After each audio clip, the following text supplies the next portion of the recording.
Ya, salam Bapak Ibu yang terkasih dalam nama Tuhan Yesus Kristus. Kita bersyukur pada pagi hari ini kalau kita berjumpa kembali dalam bedah buku penerbit Katalis Yayasan Pelayanan Gloria. Dan senang sekali pagi hari ini kalau kita boleh bersama-sama berjumpa kembali, bahkan dari berbagai daerah, berbagai tempat, Tuhan satukan melalui acara ini.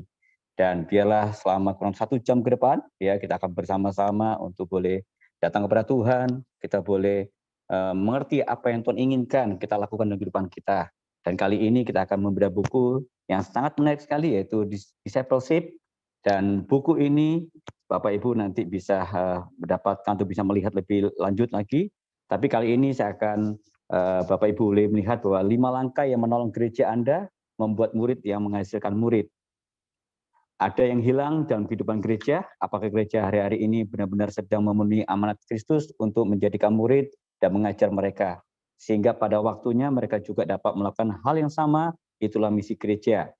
Buku Discipleship ini mengupas dengan cerdas dan indah serta disertai langkah-langkah praktis mengenai 5 shift atau perubahan yang harus dilakukan setiap gereja agar dapat menghasilkan lebih banyak murid Yesus yang lebih baik lagi. Oleh sebab itu Bapak Ibu, mari kita siapkan hati kita akan memuji Tuhan, memuliakan Tuhan, dan melalui pujian ini, mari kita siapkan hati kita. Mari kita bersama-sama naikkan pujian ini. Jadi sepertimu.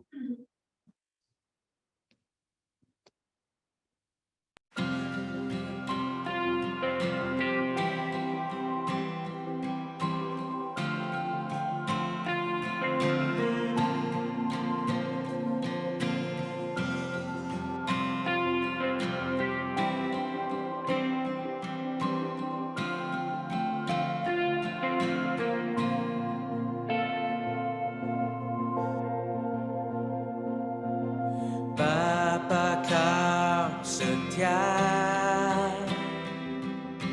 takkan meninggalkan, dan ku percaya Engkau milikku dan ku milikmu. Kerinduanku tinggikan namamu, karena ku tahu Engkau dalamku dan ku dalammu. Ubah hatiku seputih hatimu, setulus salibmu, kasihmu.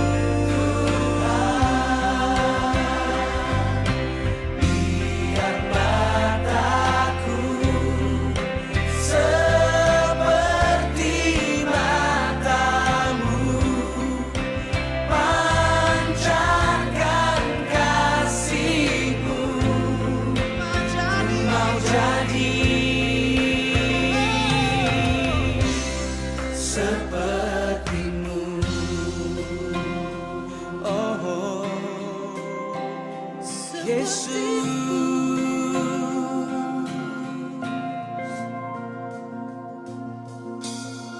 Sing this song together. Bapa kau setia,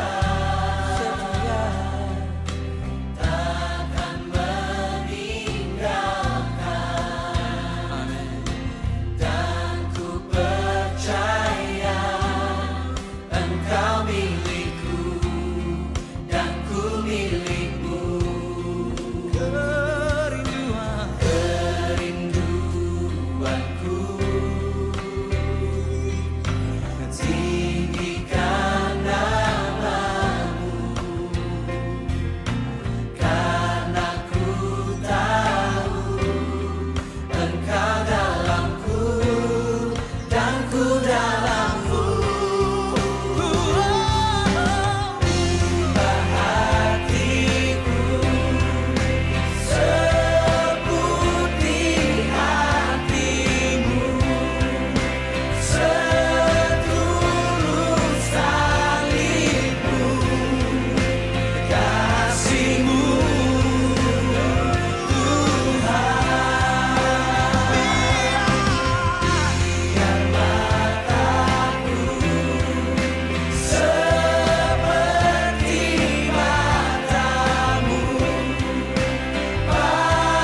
ubah hatiku.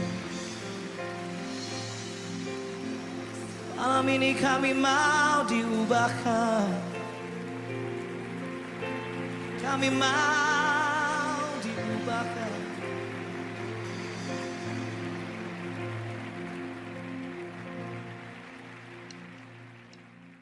Iya, ubah hatiku seperti kasih Kristus dalam kehidupan kita. Biar pagi hari ini sebelum kita lebih lagi masuk dalam acara bedah buku, mari kita siapkan hati kita. Biar Tuhan boleh membuka hati kita dan izinkan Roh Kudus hadir dalam kehidupan kita. Supaya apa yang kita akan dapatkan pada pagi hari ini sungguh-sungguh boleh melekat dalam kehidupan kita. Dan kita menjadi pelaku firman Tuhan. Mari bersama-sama kita tundukkan kepala, kita satu dalam doa.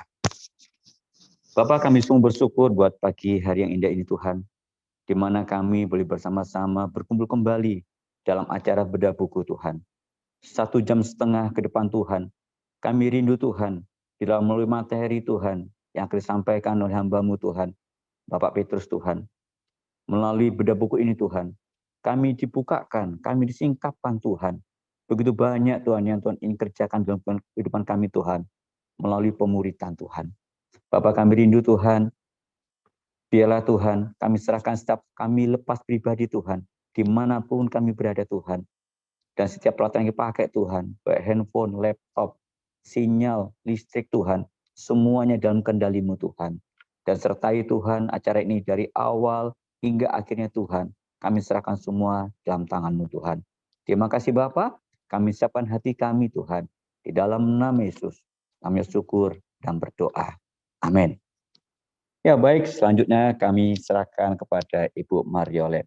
Kami silakan. Terima kasih Pak Sony, selamat pagi, Shalom Bapak Ibu sekalian.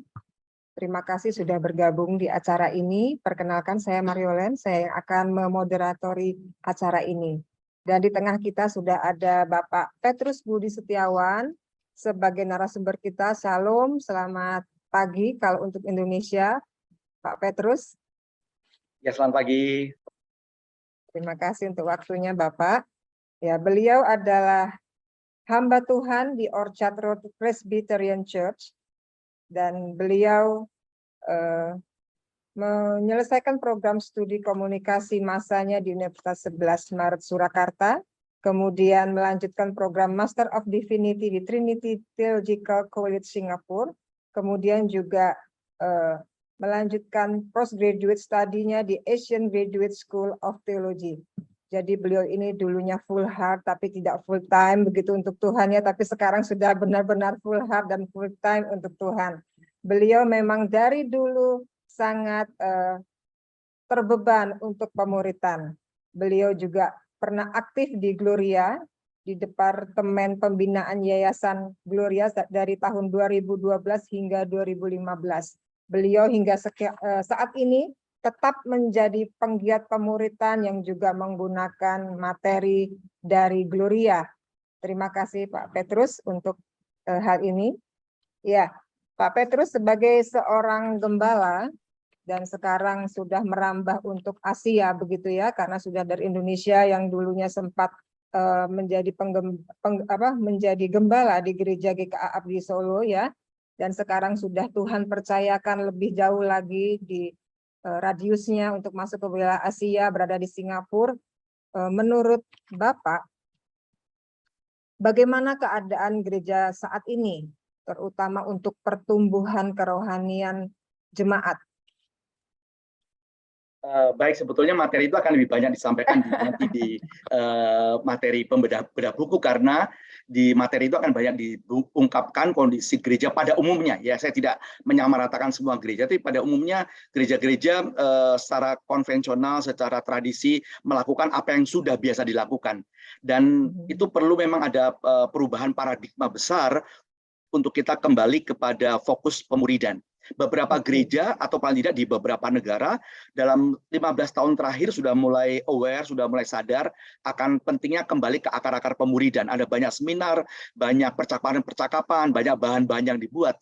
Dan memang itu perlu digaungkan bukan saja awareness atau kesadaran, tapi juga kemudian orang diberi wadah untuk pendampingan dan kemudian bagaimana mereka mulai melakukannya dengan lebih strategis.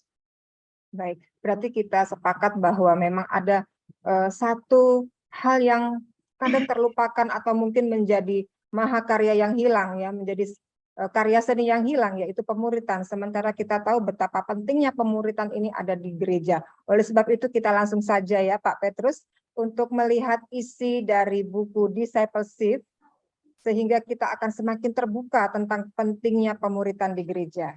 Terima kasih. Silahkan Pak Petrus. Baik, selamat pagi dari tempat ini ya, pagi dan juga mungkin di Indonesia. Rekan-rekan sekalian, senang sekali kita bisa berbagi bersama pada siang hari ini atau pagi hari ini mengenai pemuridan, khususnya melalui bedah buku Discipleship. Nah, bagi mereka yang selama ini menjadi pemulung slides, ya, mungkin pernah mendapatkan slide yang hampir mirip, yaitu dengan judul Discipleship juga, yang dibuat oleh rekan kita Johan Setiawan, sahabat dekat saya.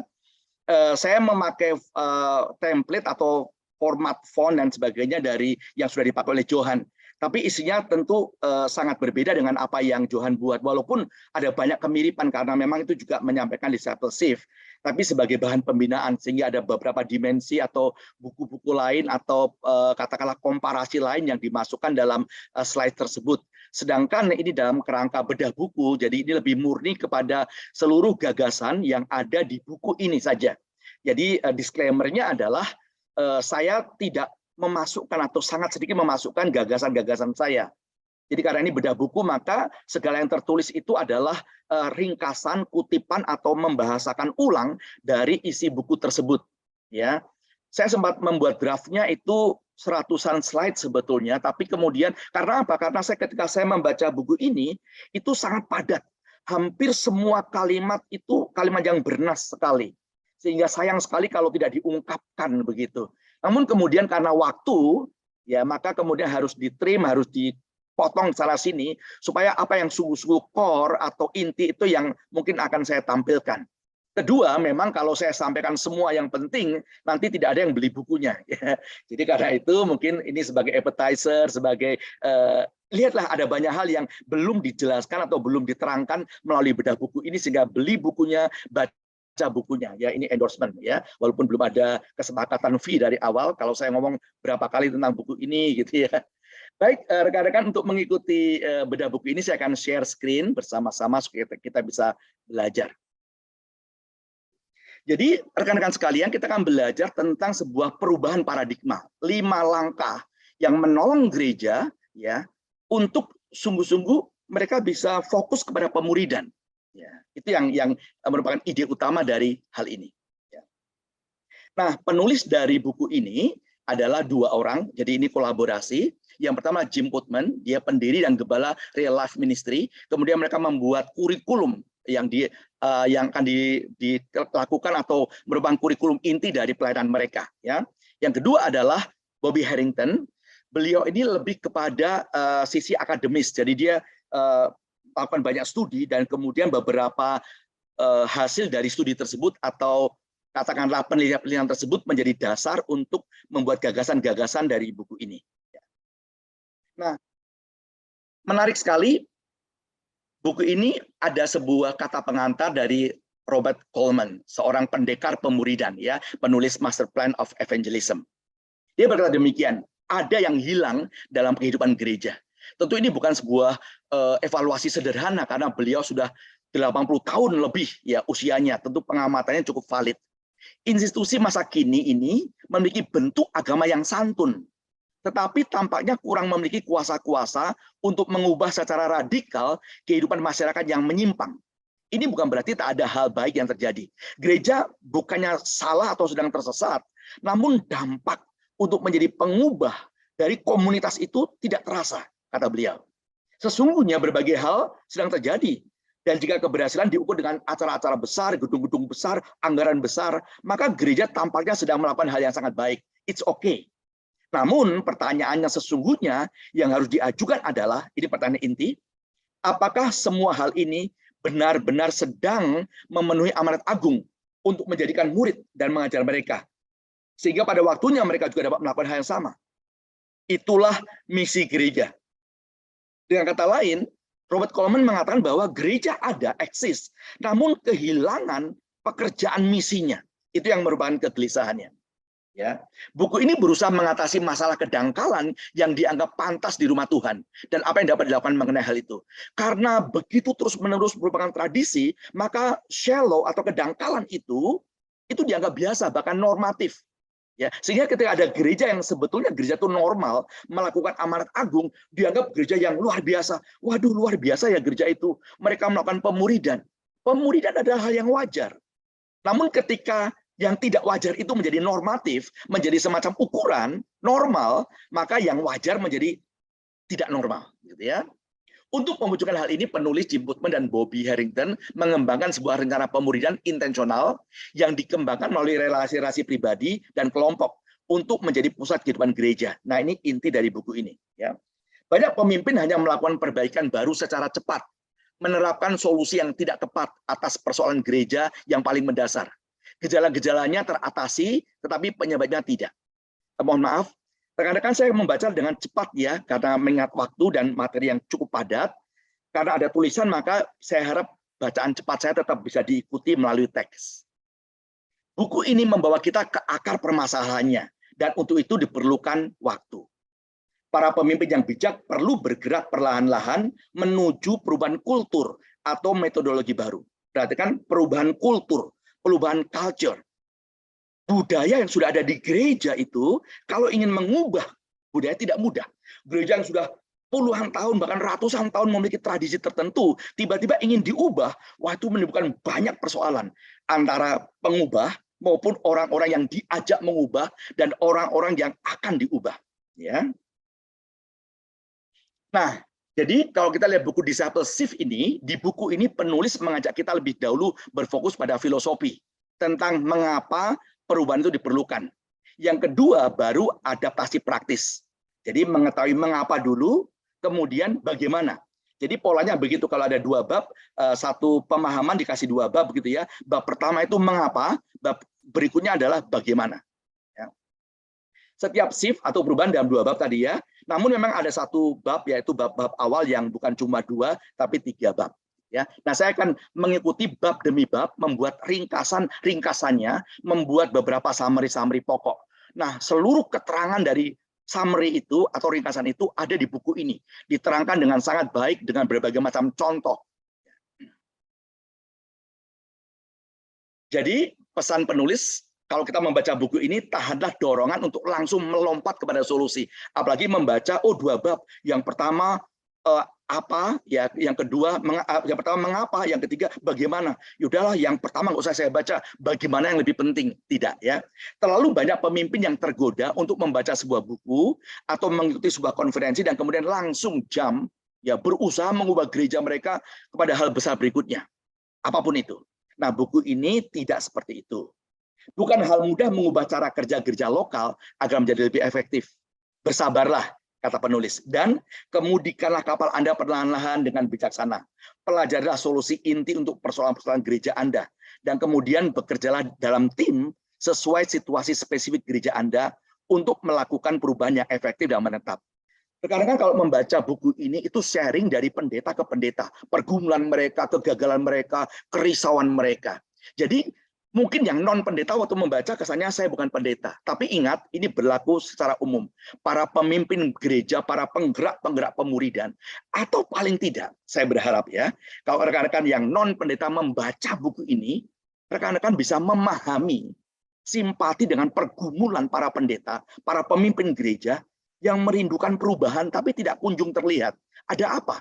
Jangan-jangan peran jemaat, peran misalnya majelis dalam sebuah model gereja tertentu, itu yang menghambat bagaimana hamba Tuhan itu ingin membawa perubahan dalam sebuah gereja. Ya, waktu saya membaca hal-hal ini, beberapa bagian gitu saya mengatakan, aduh, kalau jemaat saya membaca bagian ini, mereka akan lebih mudah memahami saya. Begitu kira-kira ya. Yang unik dari buku ini, di setiap bab itu ada wawancara dengan Robert Coleman. Ya, kadang-kadang bahkan satu bab itu ada 2-3 wawancara. Ada 1-2 yang tidak ada. Siapa Robert Coleman? Dia penulis Master Plan of Evangelism, pakar pemuridan yang saya pikir sangat ikonik sekali dalam bidang pemuridan. Kemudian di setiap bab itu ada kisah-kisah efektivitas. Jadi waktu bicara mengenai sebuah konsep, dia ceritakan ada orang ini loh, ada pendeta ini loh yang sudah melakukan ini atau berjuang melakukan hal-hal ini loh kejadiannya. Menarik, menjadi referensi bagi kita. Kemudian ini yang menarik. Di setiap bab itu ada poin-poin penting, ringkasan. Ini buku yang paling enak untuk diringkas, ya. Jadi sebetulnya kerja saya mudah. Kalau saya mau enak-enakan ya udah, nggak usah baca bukunya, lihat di setiap bab bagian akhir. Ada 4 atau 5 atau 6 poin, itu meringkaskan poin-poinnya. Itu dapat summary-nya.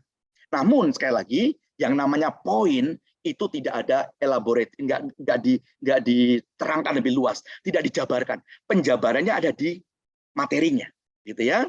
Nah, saya juga mengutip beberapa poin penting untuk saya sampaikan di bedah buku ini, namun tidak semua poin saya kutip. Misalnya bab tertentu ada 6 poin, saya hanya mengutip 2 atau 3. Kadang-kadang saya ringkaskan poin-poin, walaupun disebut poin itu kadang-kadang ada 4-5 kalimat, kadang-kadang saya ringkas menjadi 2 atau 3 kalimat, ya. Jadi sudah poin penting, tapi saya membuat poinnya dari poin penting. Jadi core of the core, ya. Oke. Nah, mulai bab 1.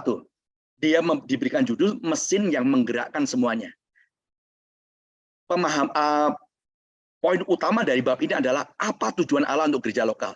Jadi kembali kita sama-sama memikirkan tujuan Allah untuk gereja. Ada muncul pertanyaan kegelisahan. Ya. Ada yang tidak beres di gereja. Di manakah perubahan hidup yang menetap itu? Di manakah kehidupan yang diubahkan itu?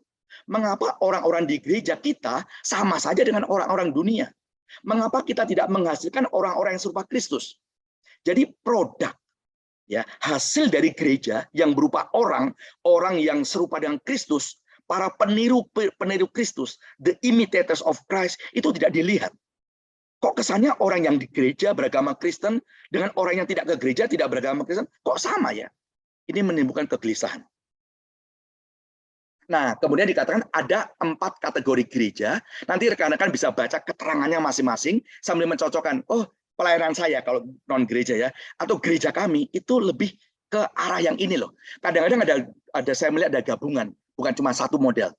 Ada gereja model edukasional, fokusnya ya edukasional, pastoral dengan metodologi kelas, suka doktrin, suka pengajaran, suka seminar, suka mengajarkan Bible study. Itu kategori pertama.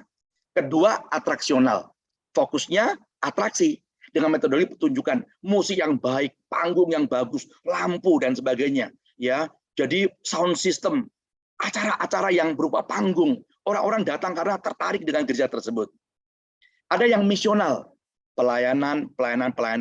Ya, kemana-mana, pakaian batas pakai, kita mengunjungi orang miskin, kita jumpai anak-anak jalanan. Ada yang organik atau rumah, fellowship, persekutuan. Persekutuan di rumah-rumah, gereja rumah, orang-orang saling dekat, kedekatan, sharing. Ya. Nah, biasanya orang masuk dalam kategori ini atau gabungan 1 atau 2. Ya, amat sangat jarang yang 4-empatnya ada. Ya, oke. Kemudian pertanyaan, mana yang lebih efektif? Mana yang lebih tepat sih gereja tersebut? Dia tidak mengatakan mana yang lebih tepat. Setiap model memiliki tantangan luar biasa. Kita harus bertanya apakah setiap model ini benar-benar berhasil. Karena ketika orang mengatakan kami pilih yang ini, kami sudah melakukan sesuatu yang Allah mau. Kami sudah menggenapi amanat agung dengan membangun gereja model ini. Pertanyaannya, apakah orang-orang sedang diubahkan dari tidak dewasa rohani menjadi dewasa rohani? Apakah mereka sedang mengikuti Yesus secara tetap, teratur, dan efektif? Celakanya, kebanyakan tidak. Saya ingatkan ya bahwa salah satu penulis adalah orang yang membuat banyak survei atau katakanlah penelitian akademis, sehingga ada beberapa data yang dia buat untuk mengatakan kebanyakan tidak efektif. Kesamaan dari keempat kategori gereja ini adalah model-model itu tidak lengkap, ada yang hilang. Fokus dan metodologi diletakkan secara kurang tepat, sehingga ada hal yang hilang yang membuat gereja hanya mengarah ke satu dimensi, hanya mementingkan fokusnya pada ini, ya, itu yang dia katakan. Nah, solusinya adalah solusi ketidakefektifan kita sebagai gereja adalah mengikuti cara yang jelas dan tidak rumit untuk melatih orang menjadi dewasa rohani. Karena itu tujuan gereja, menghasilkan orang-orang dewasa rohani, menjadi pengikut Kristus yang penuh komitmen, yang pada gilirannya akan memiliki murid-murid yang menghasilkan murid lagi. orang kecil yang dewasa, pengikut Kristus yang tulen, berkomitmen, dan bisa mereproduksi kemuridan. Solusi muncul ketika gereja mengalihkan atau mengembalikan, lebih tepat menurut saya, mengalihkan fokusnya ke pemuridan yang alkitabiah dengan menggunakan metodologi lingkungan yang relasional. Jadi, kalau ingin disimpulkan, fokus gereja adalah pemuridan yang alkitabiah, metodologinya adalah lingkungan yang relasional. Ya, ini akan menjadi jiwa dari buku ini. Ya, penjelasan akan banyak ke sini. Fokus pemuridan, metodologi, lingkungan yang relasional. Nah, poin-poin penting dari bab ini adalah pertanyaan inti efektivitas. Apakah orang yang sudah selamat menjadi semakin dewasa serupa Kristus? Solusinya melatih mereka menjadi orang berkomitmen penuh untuk bisa mereproduksi. Keempat model utama gereja tadi tidak lengkap. Sekali lagi baca materinya. Keempat model itu apa ciri-cirinya. Kemudian kita harus menjadi gereja pembuat murid. Dan itu terjadi paling baik dalam lingkungan yang relasional. Ya, ini poin-poin intinya. Nah, perhatikan ketika dikatakan disciple shift. Ya, shift itu kan perubahan atau pergerakan atau pergeseran. Ini adalah hal-hal yang biasa dilakukan oleh gereja lebih dahulu. Perhatikan, ini adalah hal-hal yang biasa dilakukan oleh gereja. Apa? Penjangkauan, mencari orang, ya. Bagaimana mengumpulkan orang, KKR, ya, atau membuat hal-hal yang buat orang hari ke gereja. Ini umum sekali dan saya pikir tidak salah dengan hal ini, ya. Perhatikan, reaching. Kemudian setelah orang datang dia apa? Ya diajar. Ya, pengajaran-pengajaran dari mimbar, dari kelas-kelas yang dibuat, dari seminar. Kemudian setelah itu dibuatkan program, ya, ada banyak aktivitas, acara-acara, komisi-komisi membuat program. Kemudian aktivitas itu muncul karena program itu ada, maka dibuatkan lembaga-lembaga tertentu, ada komisi A, komisi B, komisi C, ya. Kemudian ada kegiatan-kegiatan yang rutin walaupun kadang-kadang tidak berhubungan dengan kerohanian dalam tanda kutip. Ada orang bikin senam bersama, ada orang bikin mancing bersama dan sebagainya. Dan accumulating, mengumpulkan berapa banyak gereja kita, orang di gereja kita, ya, reaching, informing, ada program, ada aktivitas, dan terus mengumpulkan orang. Orang senang dan itu manusiawi, normal. Waduh, seringkali kalau gereja kecil itu ketika hamba Tuhan ditanyain berapa jemaatnya, itu agak pressurized, agak tertekan. Cuma segini. Ketika gerejanya 1.000 ke atas, itu dapat dengan bangga mengatakan 6.000, 7.000, 15.000. Ini kebiasaan di gereja pada umumnya.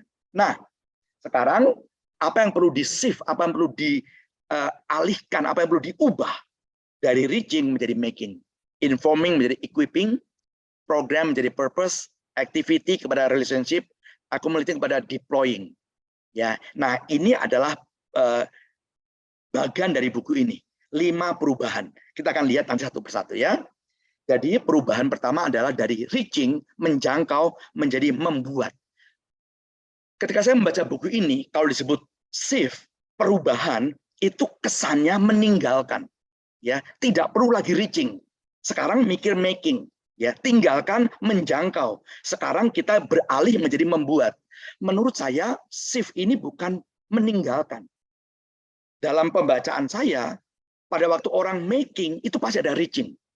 Nah, yang saya baca adalah, jangan cuma reaching, jangan berhenti di reaching. Atau jangan fokus kepada reaching. Fokus kepada making. Nah, ketika orang fokus kepada making, walaupun dan mungkin juga perlu ada reaching, atau harus ada reaching, tapi tidak berhenti di hanya menjangkau. Ya. Jadi, mulai dengan bab 2-nya adalah, apa itu murid? Nah, ada banyak definisi murid. Namun, buku ini memilih ayat ini sebagai ayat fondasi untuk mendefinisikan murid. Yesus berkata kepada mereka, mari ikutlah aku dan kamu akan kujadikan penjala manusia. Come and follow me and I will make you. Ya, dia akan dibuat menjadi sesuatu. Jadi, kalau mau disimpulkan dengan sederhana dari ayat ini, apa itu murid Kristus? Satu, orang yang mengikut Kristus, menyamakan diri dengan Kristus, imitate him. Ya, jadi pola pikirnya, keyakinannya sama dengan Kristus. Itu berarti unsur head, keyakinan doktrinal, tata nilainya sesuai dengan Kristus. Kedua, diubah heart-nya oleh Kristus. Ketiga, dia berkomitmen pada misi Kristus, melakukan pekerjaan-pekerjaan misi Kristus. Nah, jadi ada 3H, head, heart, dan hands.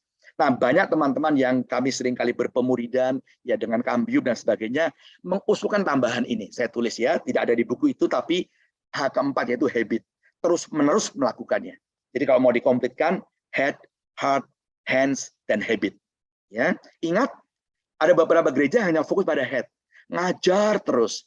Ada yang nggak peduli head-nya, tapi heart-nya diminta untuk berpikir karakter-karakter baik, tapi mungkin pemahamannya tidak komplit, ya. Atau ada yang pelayanan, hands-nya. Nah, poin penting dari bab ini, gereja harus menyepakati definisi tentang fungsi yang paling penting, pemuridan. Karena itu penting, atau sekali waktu dibikin challenge, ya, tantangan. Coba majelis gereja dikumpulkan, atau leaders, atau pengurus gereja dikumpulkan. Menurut Anda, apa itu pemuridan? Akan muncul mungkin pemahaman-pemahaman yang berbeda. Kalau cuma kalimat yang berbeda, pemahamannya sama, masih oke. Jangan-jangan pemahamannya berbeda. Tidak sepakat mengenai apa itu murid. Kalau tidak sepakat dengan produknya, maka akan ada banyak sekali kegiatan yang memang produknya akan lain-lain. Atau berpikir bahwa gereja ini harusnya melakukan A. Sementara teman lain satu gereja berpikir, enggak, kita mau menghasilkan B atau menghasilkan C. Kesepakatan akan apa itu murid, apa itu pemuridan. Jadi definisi gereja Anda tentang pemuridan mungkin berbeda, memakai ayat lain nggak apa-apa. Tapi harus tetap Alkitabiah, sama secara konseptual Alkitab. Nah, mereka mengusulkan Matius 4:19, seorang murid ada orang yang mengikut Yesus, diubahkan oleh Yesus, dan ikut melakukan misi Kristus. Bab 3-nya, bagaimana memulai pemuridan. Jadi tadi konsep, ya, kemudian sekarang how-nya tentang proses. Dari mana harus mulai? Jadi untuk memulai pemuridan, kita sebut mulai kan berarti mulai itu berarti ada awal. Kemudian apa? Ada proses. Kemudian ada apa? Ada akhir. Ya, jadi kalau namanya memulai itu begitu ya, mulai, proses, akhir. Melakukannya seperti apa? Jadi perlu memahami tingkat pertumbuhan rohani seseorang. Tujuannya apa? Agar dapat menolong mereka bergerak maju dan bertumbuh. Nah, ini menarik. Sebetulnya tema besar, ya. Saya kadang-kadang menolong guru-guru sekolah minggu untuk belajar tentang developmental theories, teori-teori perkembangan. Ya, di sana ada banyak teori-teori termasuk tokoh-tokohnya. Penting untuk memahami tingkat pertumbuhan rohani. Ya, kalau developmental theories kan ada sosial, ya, Erik Erikson, ada Fowler, ada Bandura dan sebagainya. Ini pertumbuhan rohani. Nah, penilaian yang tepat atau paling tidak yang agak tepat, ya, akan menolong Anda untuk mengetahui dari mana Anda harus memulai saat Anda membuat rencana untuk menolong mereka bergerak maju. Ingatlah selalu bahwa tindakan ini adalah untuk menolong orang bertumbuh, bukan untuk menghakimi atau melukai atau menghalangi mereka. Ya, gereja kadang-kadang tidak begitu, bukan? Orang datang ke gereja dianggap sama semuanya, sudah sama-sama Kristen, sama-sama tahu. Ya. Saya memimpin kelas katekisasi, ya, ngomong beberapa hal yang sederhana. Jadi contohnya kita harus seperti Ayub. Ada yang tanya, Ayub itu siapa? Kita dari mimbar ngomong, ingat Yunus yang melarikan diri dari panggilan Tuhan. Ada jemaat yang berkata, Yunus itu siapa? Orang lain-lain, ya. Nah, kalau sekolah kan lebih taktis. Begitu ada orang mau daftar ditanya, umurnya berapa? Oh, berarti dia masuk TK. Nggak mungkin dia pilih, saya mau sekolah, ya. Kepala sekolah tanya, mau masuk kelas berapa? Saya pilih SMA, kan nggak mungkin gitu ya. Jadi tetap harus ada urutannya. Ini pentingnya untuk memperkirakan posisi orang dalam pertumbuhan rohani mereka. Nah, poin-poin pentingnya, penilaian rohani yang efektif meliputi 4 komponen. Jadi kalau ingin menilai kerohanian, ya, mengenali tahap pertumbuhan seorang murid. Jadi punya gambaran tentang developmentalnya, tentang perkembangannya. Kemudian memahami karakteristik dan kebutuhan dasar di setiap tahapan. Jadi kita mungkin berkata, orang itu bertumbuh itu ada sekian tahap loh, 5 tahap. 1, 2, 3, 4, 5. 1 itu karakteristiknya seperti apa? 1 itu ciri-cirinya apa? 2 itu ciri-cirinya apa? 3 ciri-cirinya apa? Atau dibalik. Kalau kita melihat orang dengan ciri-ciri tertentu, kita tahu orang ini kategori 1. Ya. Kemudian mengenali frasa-frasa kunci pada setiap tahapan tersebut. Jadi kuncinya orang tahap 1 itu, ini loh pasti yang, kalau mereka ngomong tuh pasti begini. Kalau ada orang ngomongnya begini, ini pasti tahap 1. Seperti tadi misalnya, Yunus itu siapa? Ayub itu siapa? Ya, Yesus mati kayu salib. Loh, Memangnya Yesus disalibkan? Nah, itu ada di posisi berapa gitu ya? Itu frasa-frasa kunci. Kemudian menolong orang untuk bertumbuh dan bergerak maju. Ini 4 komponen yang perlu dipahami, ditaruh dengan tepat dalam menolong pertumbuhan yang efektif. Nah, usulan mereka atau katakanlah kesimpulan mereka tentang tahap pertumbuhan rohani itu adalah 5. 1, orang yang mati rohani. 2, dia bayi. 3, anak, dewasa muda, dan orang tua rohani. Ini seperti pertumbuhan jasmani biasa. Mati rohani katakanlah orang belum lahir ya, masih dalam kandungan. Setelah lahir jadi bayi, kemudian anak, kemudian dia dewasa muda, dan orang tua rohani. Jadi ini gampang untuk kita pahami karena seperti Alkitab juga seringkali menyamakan pertumbuhan rohani, ya, mengilustrasikan dengan pertumbuhan jasmani. Itu gambarannya ya, kita punya gambaran mental. Nah, para pemimpin gereja seringkali beranggapan keliru bahwa seluruh tanggung jawab untuk menolong orang menjadi dewasa rohani ada tanggung jawab mereka. Waduh, saya harus melakukan semuanya itu. Pemikiran seperti ini hanya akan membuat mereka kecewa, lelah, dan jenuh. Menyerah, give up. Sesungguhnya tanggung jawab untuk menolong orang bertumbuh secara rohani ada 3. Si pembuat murid kita, orang yang dimuridkan, dan Allah. Allah memberi pertumbuhan, saya menabur, saya menyiangi, saya memberikan pupuk terbaik. Tapi kalau orang itu tidak mau bertumbuh, what can I do? Apa yang bisa saya lakukan? Kalau saya menolong orang, tapi dia kata enggak, saya nggak mau baca Alkitab, saya nggak mau saat teduh, so what? Ya sudah. Ya, saya tidak bisa memaksa dia untuk saat teduh, tidak bisa memaksa dia untuk membaca Alkitab, menunggui dia begitu ya. Jadi perlu kerjasama 3 hal ini. Nah, bab 3, bagaimana mulai pemuridan. Tadi ya dikata mereka punya 5. Nah, perhatikan dulu gambaran lingkaran yang agak tengah.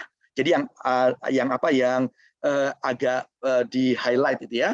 Jadi 5 berarti ada dead, orang mati, ada infant, ada bayi, children, anak-anak, young adult, dewasa muda, dan parent, orang tua. Ya, jadi kita harus pahami ini. Nah, itu kalau lingkaran itu dibaca yang tengah-tengahnya, itu karakteristik bahasa mereka.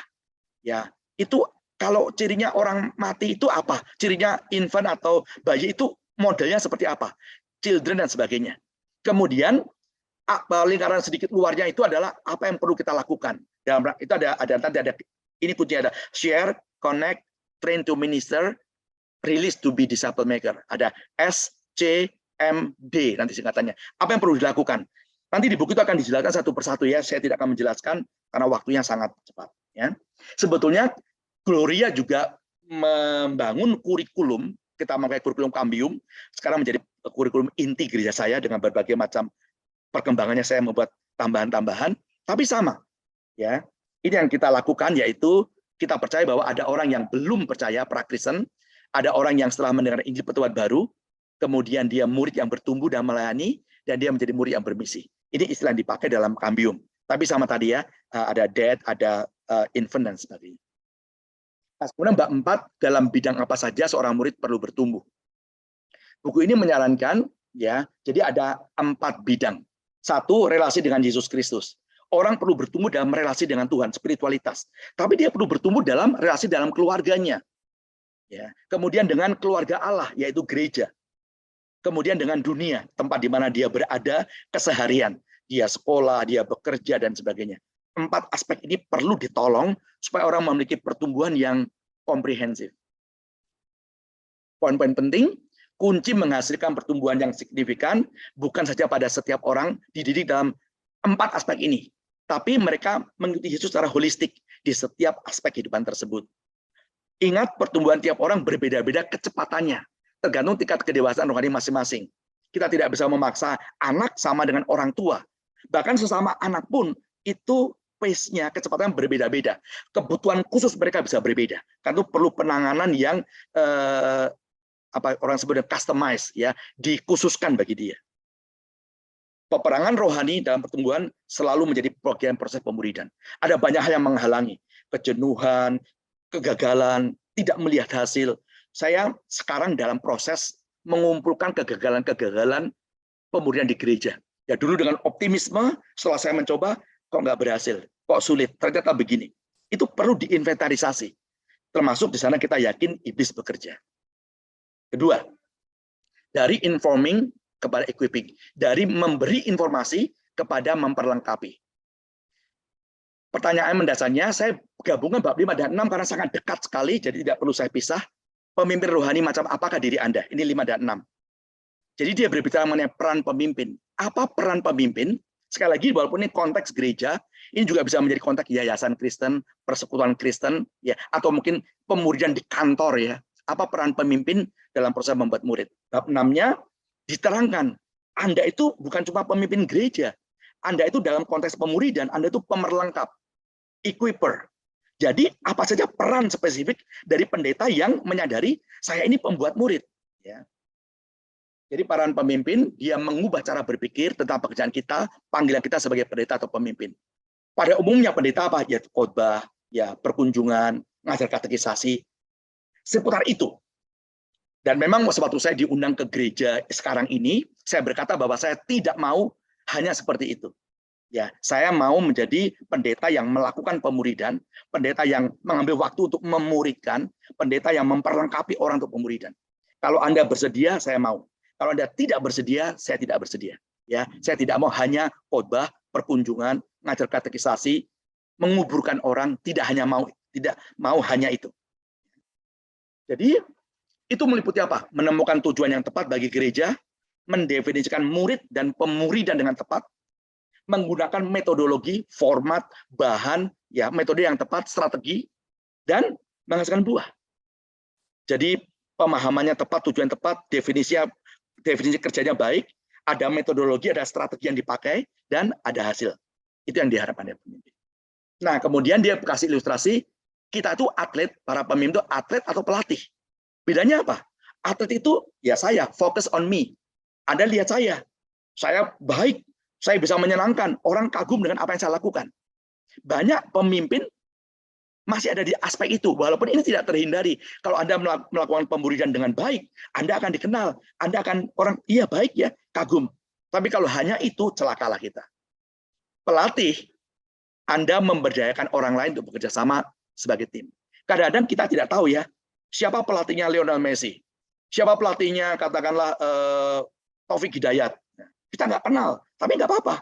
Dia bisa menghasilkan orang-orang yang kemudian akan dilepas, diutus menjadi pembuat murid berikutnya. Poin-poin pentingnya ya, sebagai pemimpin gereja, Anda menentukan keadaan dewasa rohani di jemaat Anda. Leaders, ya bukan cuma satu orang. Tujuan pemimpin gereja adalah memperlengkapi orang-orang percaya agar tubuh Kristus dibangun dan kita semua mencapai kesatuan dan kedewasaan rohani. Sebagai pemimpin gereja, tugas Anda menciptakan sistem yang menyeluruh agar itu bisa terjadi pemuridan yang relasional. Kemudian penyampaian visi terus-menerus sangat penting. Kapanpun juga, saat pendeta mengadakan pertemuan dengan para pemimpin lainnya di gereja. Kata-kata pemuridan digaungkan. Sekarang di gereja kami, yang sangat biasa kan ada bulan misi, ada bulan keluarga. Kami punya bulan pemuridan. Setiap Januari itu khotbahnya 4 minggu adalah pemuridan. Minggu 1, 2, 3, 4. Minggu 4 itu ada semacam tahun depan 2023 kami akan ada semacam seminar 1 hari penuh untuk menyampaikan kembali pemuridan. Jadi setahun sekali paling tidak 1 bulan itu ngomong pemuridan.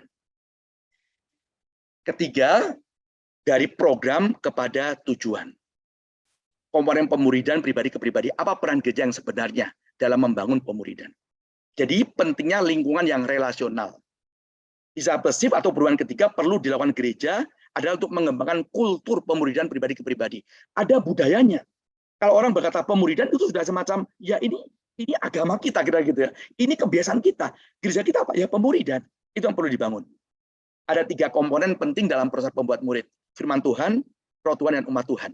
Jadi ketika kelompok itu bertemu, ada firman Tuhan dibicarakan. Dan kita terbuka, kita berserah kepada Roh Tuhan yang bekerja melalui firman-Nya. Dan itu tidak bisa dilakukan seorang diri. Pertumbuhan amat sangat tidak mungkin seorang diri. Dia butuh orang lain. Karena di Alkitab seringkali dikatakan, kasihlah sesama manusia, atau katakanlah sesama, satu sama lain, each other, one another. Butuh lingkungan. Jadi peran gereja yang sebenarnya adalah menjadikan murid-murid yang aktabiah dalam lingkungan-lingkungan yang relasional. 3 komponen penting diperlukan, firman Tuhan, Roh Tuhan, dan umat Tuhan. Ya, jadi pertumbuhan selalu dalam model hubungan dengan orang lain. Jadi tidak, misalnya dulu ya ada orang mau ke Gloria, mau beli buku Cambium, untuk apa? Oh, mau saya baca-baca sendiri, mau saya pakai untuk pertumbuhan sendiri. Amat sulit memakai bahan pemuridan untuk pertumbuhan pribadi dan dilakukan seorang diri. Para pemimpin gereja perlu menyampaikan visi tentang pentingnya lingkungan relasional dengan pertama-tama menjadi relasional dalam relasi mereka sendiri. Pemimpin gereja harus menunjukkan kalau pemimpin itu yakin pemuridan itu dalam kelompok, firman Tuhan, ada orang lain.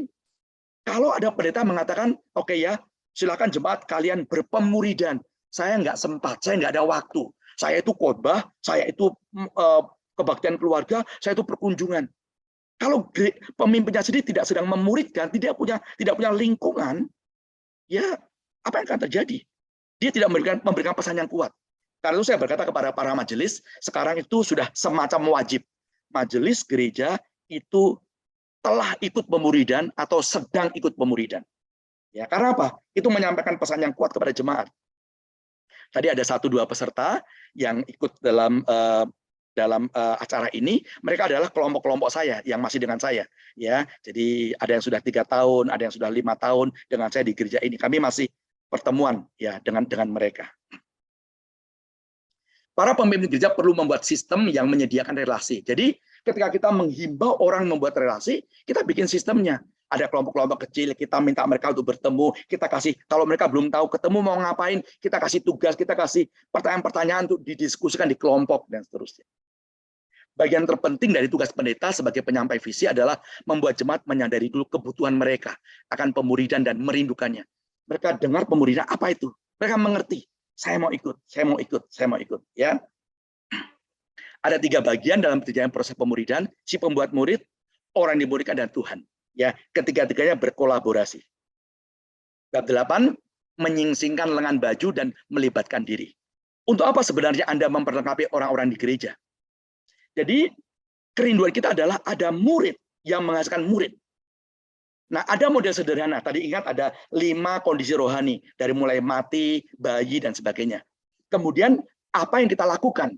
Nah, mereka buku ini membagikan dalam yang kita perlu lakukan adalah share, bagikan, connect, hubungkan, minister, layani, dan kemudian utus mereka sebagai orang yang memuridkan atau muridkan, disciple. Disingkat dengan SCMD. Sangat terkenal sekali, nanti buku ini berkata SCMD terus-menerus. Share, connect, minister, disciple. Nah, karena ini diterjemahkan dalam bahasa Indonesia, maka dibuatlah bahasa Indonesianya adalah bagikan, hubungkan, layani, muridkan. Disingkat BHLM. Saya ragu-ragu untuk memakai ini sebetulnya, tapi saya pikir menarik juga, gampang menghafalkannya. Ya, BHLM ini seperti kita berjualan pakaian dalam wanita dan hanya 2 ukuran yang tersedia sekarang. BHLM, ya, mudah kan menghafalkannya, ya, BHLM. Oke. Jadi lihat. Itu kondisi orang tadi ya, dead, infant, children, young adult. Apa yang kita lakukan? Kita share. Kepada yang belum percaya, share the gospel. Kepada yang sudah percaya, bayi rohani, share-nya apa. Kemudian connect-nya itu kemana saja, connect to God, connect to small group, connect them to purpose. Kemudian train to minister. Mereka diminta untuk mulai melayani, diperlengkapi, dikasih arena. Kemudian mereka dirilis, mereka dilepaskan, mereka dideploy untuk menjadi orang tua rohani. Menerangkan apa itu pemuridan, membekali dengan bahan-bahan yang dibutuhkan, pelatihan, dan seterusnya, atau di pendampingan untuk mereka bisa melakukan pemuridan. Jadi lingkaran ini menarik, ya, walaupun dibuat lingkaran itu bisa juga dibuat linier, dipecah menjadi dari kiri ke kanan begitu ya. Nah, sebetulnya kalau kita membaca Master Plan of Evangelism itu versinya dari Robert Coleman itu hampir sama ya. Jadi kalau share itu Robert Coleman memakai incarnate dan invite. Connect itu associate dan concentrate. Train to minister itu demonstrate dan delegate, supervise. Kemudian release to be a disciple maker itu reproduce dan impartation. Ya, jadi sebetulnya idenya sama, tapi ini memakai 5 langkah, ya, yang ini memakai 7 atau 8 langkah.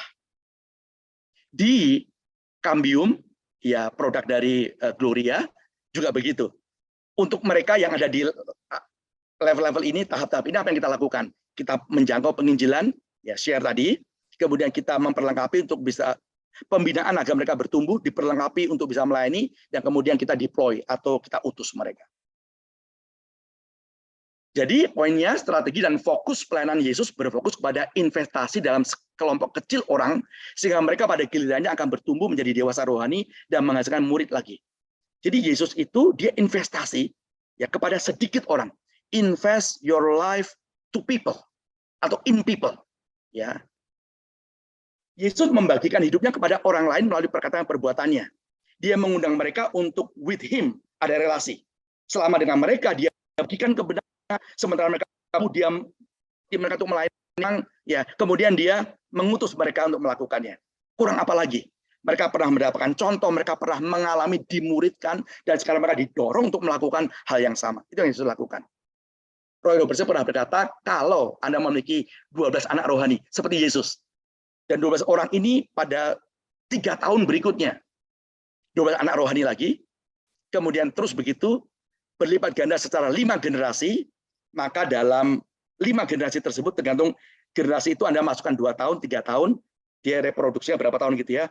Anda memiliki 248, 832 keturunan rohani. Dengan catatan tidak ada yang gagal. Nah, yang saya lakukan dan mimpi saya adalah kalau kita punya 3 anak rohani saja. Jadi karena itu di gereja kami biasanya 3 orang, ya.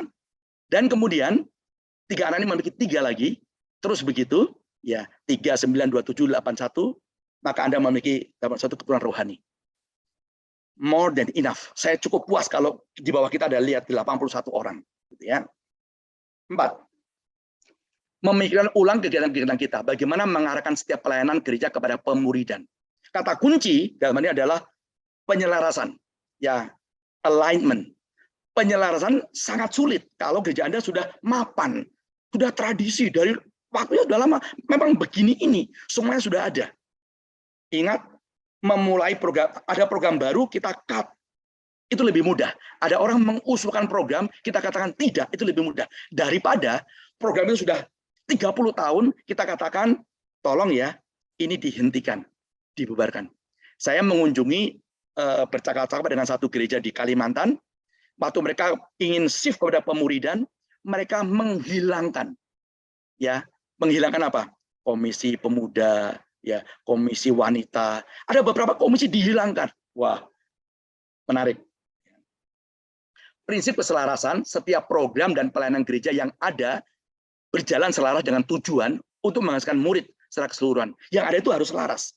Jika sebuah program harus ada, kadang-kadang memang program harus ada, itu harus jelas menggerakkan orang ke tempat terjadinya pertumbuhan rohani. Segala sesuatu yang dilakukan gereja harus berkaitan dengan misi utama pemuridan. Yuk kita adakan senam bersama. Untuk apa? Mungkin setelah 2-3 pertanyaan ada kaitan dengan pemuridan. Memiliki banyak program yang tidak berkaitan di gereja bukan saja menimbulkan masalah efektivitas, tapi juga masalah kualitas. Apalagi sumber daya yang terbatas, itu orang menjadi lelah, ya, orang overload, orang bisa give up, ya, jenuh. Setiap program harus dievaluasi untuk ditinjau apakah program itu benar-benar menghasilkan murid. Ya. Setiap program yang memiliki potensi menghasilkan murid, tapi belum berjalan baik, harus diselaraskan. Lakukan lebih sedikit hal di dalam gereja, ya, tapi lakukan dengan baik. Poin-poin pentingnya, jika gereja tidak berhati-hati, serangkaian pelayanan akan mengarah ke 100 arah yang berbeda. Ya, itu tidak selaras. Berani berkata tidak kepada kegiatan atau pelayanan yang tidak selaras. Nah, 5 komponen inti dalam penyelarasan: tujuan yang jelas, pemimpin yang intensional, lingkungan relasional yang aktabiah, proses yang dapat diulangi kembali, dan organisasi yang mendukung. Ya, jadi nomor 4 itu misalnya ya, seringkali orang dimuridkan, kemudian dia berkata, kalau saya akan memuridkan lagi, saya nggak tahu bagaimana melakukannya. Nah, salah satu kurikulum Cambium yang dibuat oleh Gloria itu menarik karena kurikulum itu didesain selain tadi setelah aktabiah prosesnya developmental, benar begitu ya, tapi juga dia direproduksi, dia bisa diulangi dengan mudah. Ya, jadi ketika orang mengalami itu, dia akan membangun orang lain atau dia melakukan pemuridan kepada orang lain, dia dibekali dengan pemerlengkapan yang dapat direproduksi. Apa yang sebenarnya terjadi dalam sebuah kelompok kecil? Program-program di gereja bukan cuma supaya gereja sibuk melakukan hal baik. Ini tidak efektif. Menghasilkan murid adalah alasan utama gereja ada. Sehingga segala sesuatu di dalam tubuh Kristus harus mengarahkan orang kepada kelompok kecil yang relasional. Tempat terbaik untuk terjadinya pemuridan. Jadi kita sangat percaya ini hampir kita sebut dengan non-negotiable. Tidak boleh dinegosiasikan. Pemuridan dalam sebuah kelompok kecil yang intensional, ada akuntabilitas dan seterusnya. Meskipun kelompok kecil bukanlah satu-satunya pelayanan di gereja, kelompok-kelompok kecil merupakan sarana utama dalam membuat murid yang menghasilkan murid. Jadi kalau sebuah gereja berkata, kami melakukan pemuridan, tapi tidak ada pelayanan kelompok kecil, saya agak heran. Saya tidak menduga bahwa akan ada terjadi pemuridan yang baik kalau tidak ada kelompok-kelompok kecil. Jadi kalau kita lihat kelompok kecil, Tuhan Yesus pun melakukan ini. Dia punya relasi terdekat, ada 3 murid yang sangat dekat dengan dirinya. Tapi dia juga punya 12 murid. Kita juga bisa begitu. Kita mungkin punya 2-3 orang yang sangat dekat, kemudian punya beberapa orang yang agak lebih dekat, tapi juga Yesus punya 70 murid, 120 murid, dan Yesus mengajar publik. Pendeta juga begitu. Dia bisa mengenal seluruh jemaat, yang 1000 misalnya, dia punya orang-orang yang cukup dekat dengan dia, lebih dekat lagi, dan mungkin cuma 3-4 orang yang terdekat dengan dia. Meskipun kelompok kecil yang lebih efektif, kelompok yang lebih kecil lebih efektif untuk memperlengkapi murid, semua lingkungan relasional tersebut merupakan komponen yang penting dan saling berhubungan dalam sebuah gereja yang memuridkan. Jadi kita harus tahu fungsinya. Kenapa kebaktian umum ada? Kenapa perusahaan wilayah ada? Kenapa PA umum ada? Itu untuk apa? Ya, kenapa perusahaan komisi tetap ada? Itu untuk apa? Begitu kita bisa mendefinisikan peran atau fungsinya dalam pertumbuhan, kita bisa pertahankan. Kalau kita tidak tahu, kita hanya berkata dari dulu sudah ada. Hati-hati. It takes a whole village to raise a child. Ya, butuh orang sekampung nih untuk membesarkan, untuk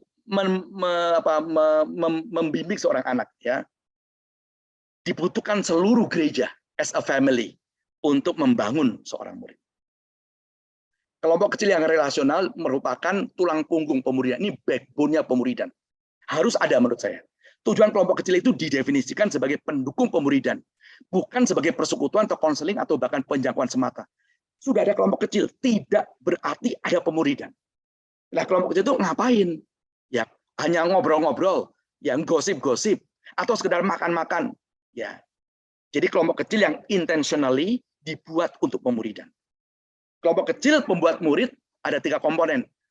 Terjadinya penggembalaan, pengajaran dari firman Tuhan, otentisitas, orang sharing dengan terbuka, ya ada akuntabilitas yang mereka alami bersama, perjalanan menuju pertumbuhan rohani. Kelima, catatan ya nilai baru untuk keberhasilan. Seringkali gereja atau kita adakan acara Paskah, Natal, kita buat evaluasi bukan? Berhasil enggak? Gereja kita ini gereja yang baik enggak? Apa ukuran keberhasilan sebuah gereja? Nah, 4 kata SCMD tadi atau BHML tadi itu menjadi dasar untuk membuat catatan yang baru, ya, membuat ukuran yang baru. Karena kita punya kata-kata kunci tadi. Biasanya pada umumnya gereja itu kita nilai dengan apa? 3B, bodies, bucks, and building. Berapa banyak orang? Ya, berapa banyak uangnya? Gimana gedungnya? Wah, orang senang ya. Kalau pengunjung banyak, uangnya melimpah, gedungnya besar. Tidak salah memiliki ini. Tidak salah memiliki ini. Tapi ini bukan ukuran yang tepat untuk menggambarkan gereja yang benar. Jadi, tanyakan berapa banyak atau apa yang sedang terjadi dengan penginjilan. Kita share the gospel enggak? Kita connect enggak orang-orang yang bertobat itu ke dalam tempat-tempat yang sebenarnya? Kita melayani mereka, kita mendorong mereka untuk pelayanan, kita melepas mereka untuk menjadi pembuat murid. Jadi berapa banyak orang yang sudah mendengar Injil? Berapa banyak orang yang sedang punya kelompok kecil? Berapa banyak orang yang sedang dilayani dan melayani? Berapa banyak orang yang sedang memuridkan? Itu menjadi catatan baru atau model baru dalam sebuah evaluasi. Evaluasi yang sering terjadi di gereja adalah pada dasarnya tidak menunjukkan proses menghasilkan murid. Evaluasi seringkali tidak berkaitan dengan pemuridan. Nah, pemuridan harus menghasilkan orang-orang Kristen yang dewasa. Melepas atau mengutus deploy, berarti orang itu diperlengkapi, didorong, didampingi untuk bisa menghasilkan murid yang lain. Itu catatan nilai keberhasilan yang baru bagi gereja-gereja yang melakukan pemuridan. Nah, sekarang bagaimana melakukan discipleship di gereja kita? Bagaimana Anda mengimplementasikan pemuridan atau setelah membaca buku ini? tujuan utamanya bukan mengumpulkan massa atau menyampaikan informasi semata-mata, educational church, bukan untuk menciptakan pengalaman emosional yang dapat memenangkan hati mereka selama beberapa jam, beberapa hari, dan ingin dapat kembali ke sana, experience. Bukan hanya itu. Kalau mereka mengalami itu, tidak masalah. Tujuan kita perlu berubah menjadi apa?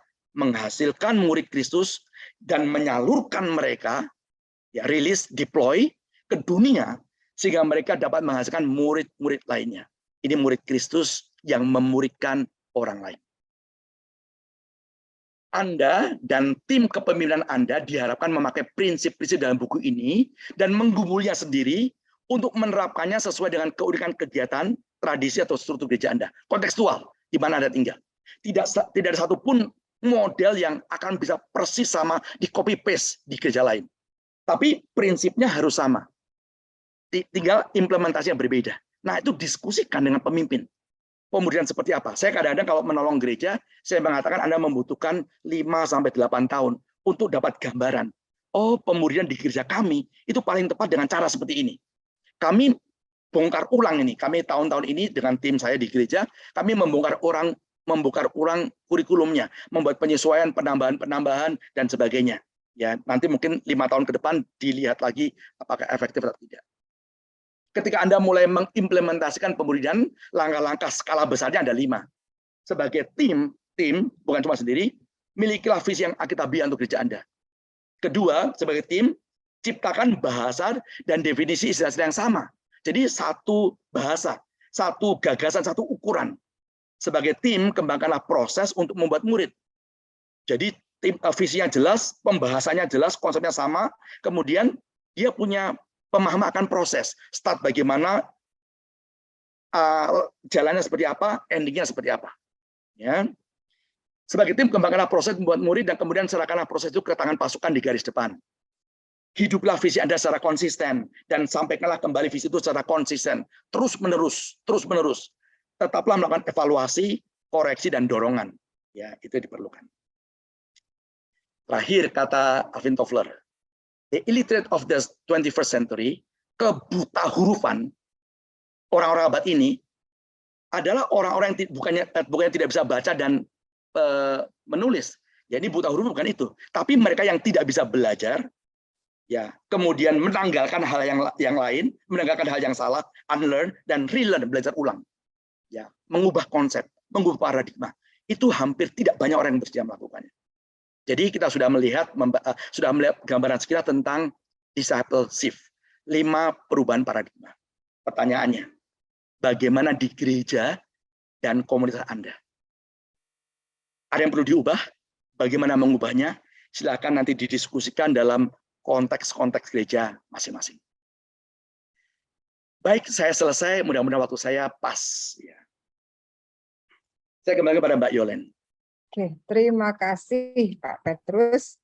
Kayaknya membedah buku ini membuat Pak Petrus berubah menjadi seorang printer begitu. Sprinter maksud saya printer. Sprinter karena buku ini memang benar-benar syarat dengan makna sehingga untuk membedahnya memerlukan energi yang begitu besar dengan waktu yang terbatas. Jadi diibaratkan sebagai seorang sprinter begitu ya.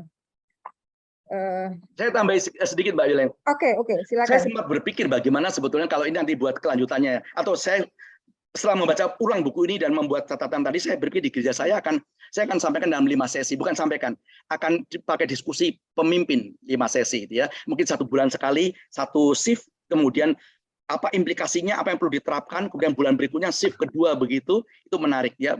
Sebetulnya buku ini kalau mau dibuat 5 sesi, akan sangat baik. Terima kasih. Ya, memang buku ini sangat baik untuk dibedah satu persatu sebenarnya ya. Apalagi kalau Bapak Ibu di sini ada yang mengikuti terus buku-buku yang dibedah oleh kami, itu semua ada hubungannya. Seperti materi yang sebelumnya tentang PUSO, pemuridan untuk semua orang, itu sangat nyambung dengan materi hari ini. Ya, memang pemuridan itu sangat dibutuhkan dan kita bukan hanya berpikir, oh oke, saya punya materi pemuridan, tetapi kita melihat hati Yesus yang lebih dalam lagi. Memuridkan yang seperti apa, begitu ya. Dan ternyata kita juga harus menjangkau mereka, bukan hanya membuat mereka menjadi penonton di dalam gereja, tetapi membuat mereka menjadi murid yang menularkan. Itulah yang menjadi target dari buku ini sehingga banyak hal yang bisa dipelajari dan mungkin ini menjadi catatan bagi kami ya, mau dibedah 5, 6, 7 kali Pak Sony. Yang jelas Pak Petrus bersedia begitu Pak. Iya. Ya, karena buku ini begitu syarat dengan makna dan menjadi cermin bagi kita penggiat pemuritan, saya menghimbau Bapak Ibu di tempat ini untuk membaca buku ini ya. Jadi manfaatkanlah kesempatan Anda dan kalau Anda memiliki berkat yang lebih, berikan juga buku ini kepada saudara-saudara kita di tempat lain sehingga misi Allah benar-benar tersampaikan di mana kita sebagai penggiat pemuritan bisa mengevaluasi diri begitu ya. Nah, saya kira akan banyak pertanyaan dan diskusi. Nah, sebentar, buku ini selain buku fisiknya, dia juga ada e-booknya kan, ada elektronik booknya. Iya, betul Pak. Ya. Bapak Ibu, pada hari ini di kolom chatting kami sudah ada 4 penanya dan 1 orang yang raising hand. Ini ada dari Ibu Yuni. Pak Petrus, bagaimana menolong jemaat tua maupun muda yang tidak punya kerinduan bersekutu dan belajar firman? Adakah tips-tipsnya? Karena kita tahu dalam proses pemuritan firman Tuhan itu adalah inti yang dibawakan, sehingga dalam kelompok kecil bukan arisan, isinya bukan arisan atau gosip saja begitu ya. Jadi adakah tipsnya untuk menolong jemaat yang tua dan muda ini agar memiliki kerinduan yang besar untuk bersekutu dan membaca firman? Terima kasih Pak, silakan. Baik, terima kasih Bu Yuni. Jadi mungkin perlu sedikit diklarifikasi dengan mereka, kalau mereka mengatakan tidak rindu itu apa yang membuat mereka tidak rindu, tidak suka gitu ya. Seperti kalau misalnya ada orang durian ya nggak suka kenapa, baunya atau rasanya gitu ya. Jadi mereka sedang tidak suka kenapa? Karena misalnya metodenya saya nggak mau kalau PA ya sulit-sulit tanyain, atau kalau baca jenuh ya nggak ada gambarnya ya, atau misalnya saya nggak tahu metodenya, saya mau baca Alkitab saya nggak tahu mulai dari mana ya. Jadi firman Tuhan baik itu Bible reading, saat teduh atau PA tidak menarik karena mereka sebetulnya tidak ada hal yang membuat mereka bisa terlibat di dalamnya. Nah, kalau kita tahu dengan jelas alasan mereka, itu akan cukup menolong kita untuk menangani masing-masing alasan. Kalau mereka teknis ya, jadi alasan bisa 3, ada beberapa. 1 dari segi konsep pemahaman, tidak penting. Kita terangkan mengapa itu penting. Kita kasih contoh-contoh pentingnya firman Tuhan dalam kehidupan seseorang. Itu tema yang bisa dibahas. Nah, kedua, alasan strategi. Saya tidak tahu bagaimana melakukannya PA yang sederhana yang baik. Karena itu kita ngajak mereka untuk PA secara sederhana. Ada pelatihannya, ada cobanya. Kami sedang ini di pemuridan kami sedang masuk dalam PA pribadi. Jadi induktif Bible study. Kemarin narasi, nanti akan ada surat, akan ada puisi. Itu menarik sekali. Ya itu PA begitu bisa 2 jam itu orang masih ingin bertanya dan sebagainya. Mereka senang jadi PA. Jadi why-nya, kemudian tadi strateginya, cara-cara PA dan atau Bible reading. Ternyata ada berbagai macam model, berbagai macam cara. Demikian juga saat teduh.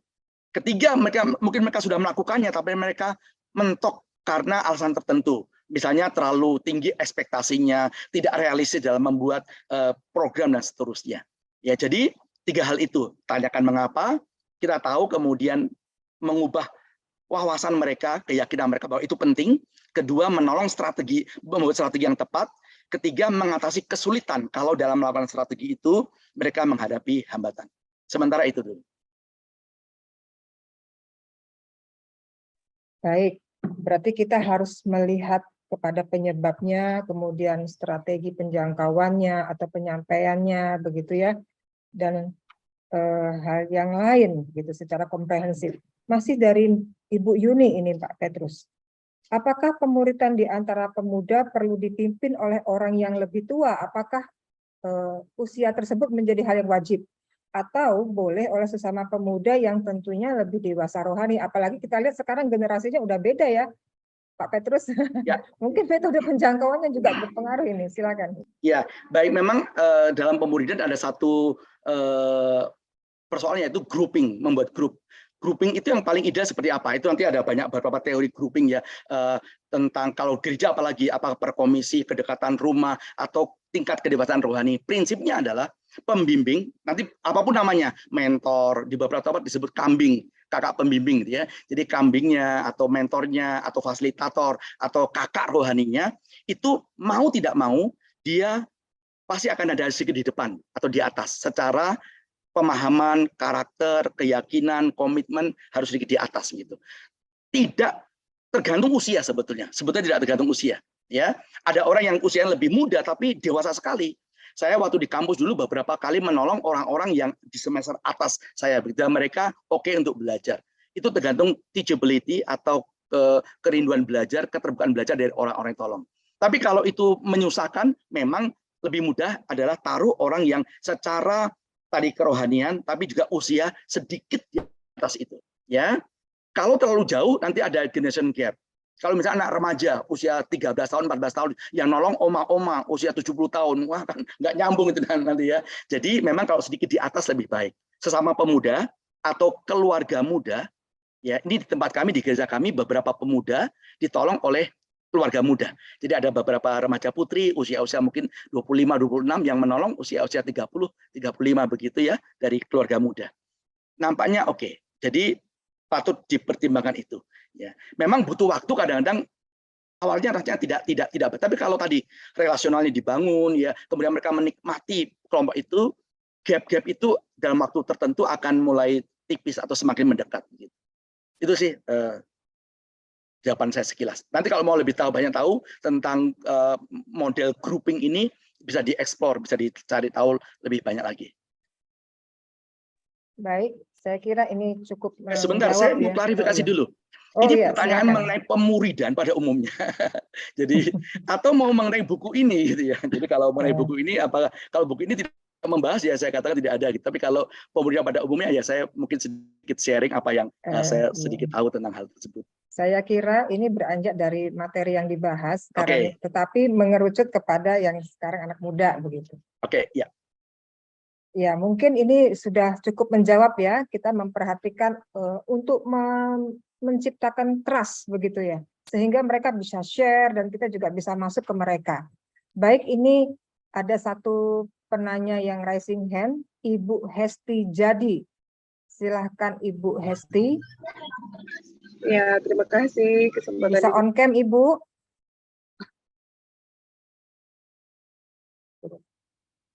Kalau iya silakan. Selamat siang Pak. Tadi saya ya.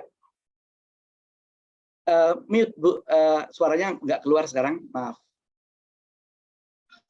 Ya. Oke ya. Di gereja kami tahun ini mulai melakukan pemuridan. Beberapa tahun sebelumnya mencoba melakukan pemuridan, tapi terhenti. Jadi kembali lagi seperti settingan awal, biasa ada di komisi seperti itu. Tapi tahun ini yang kegiatan-kegiatan lain yang tidak berhubungan dengan pembelajaran di kelompok kecil akhirnya dihentikan dan mulai fokus ke kelompok kecil. Namun ini kan baru mulai, jadi pembahasannya itu masih yang khotbah di hari Minggu dibahas kembali di kelompok kecil.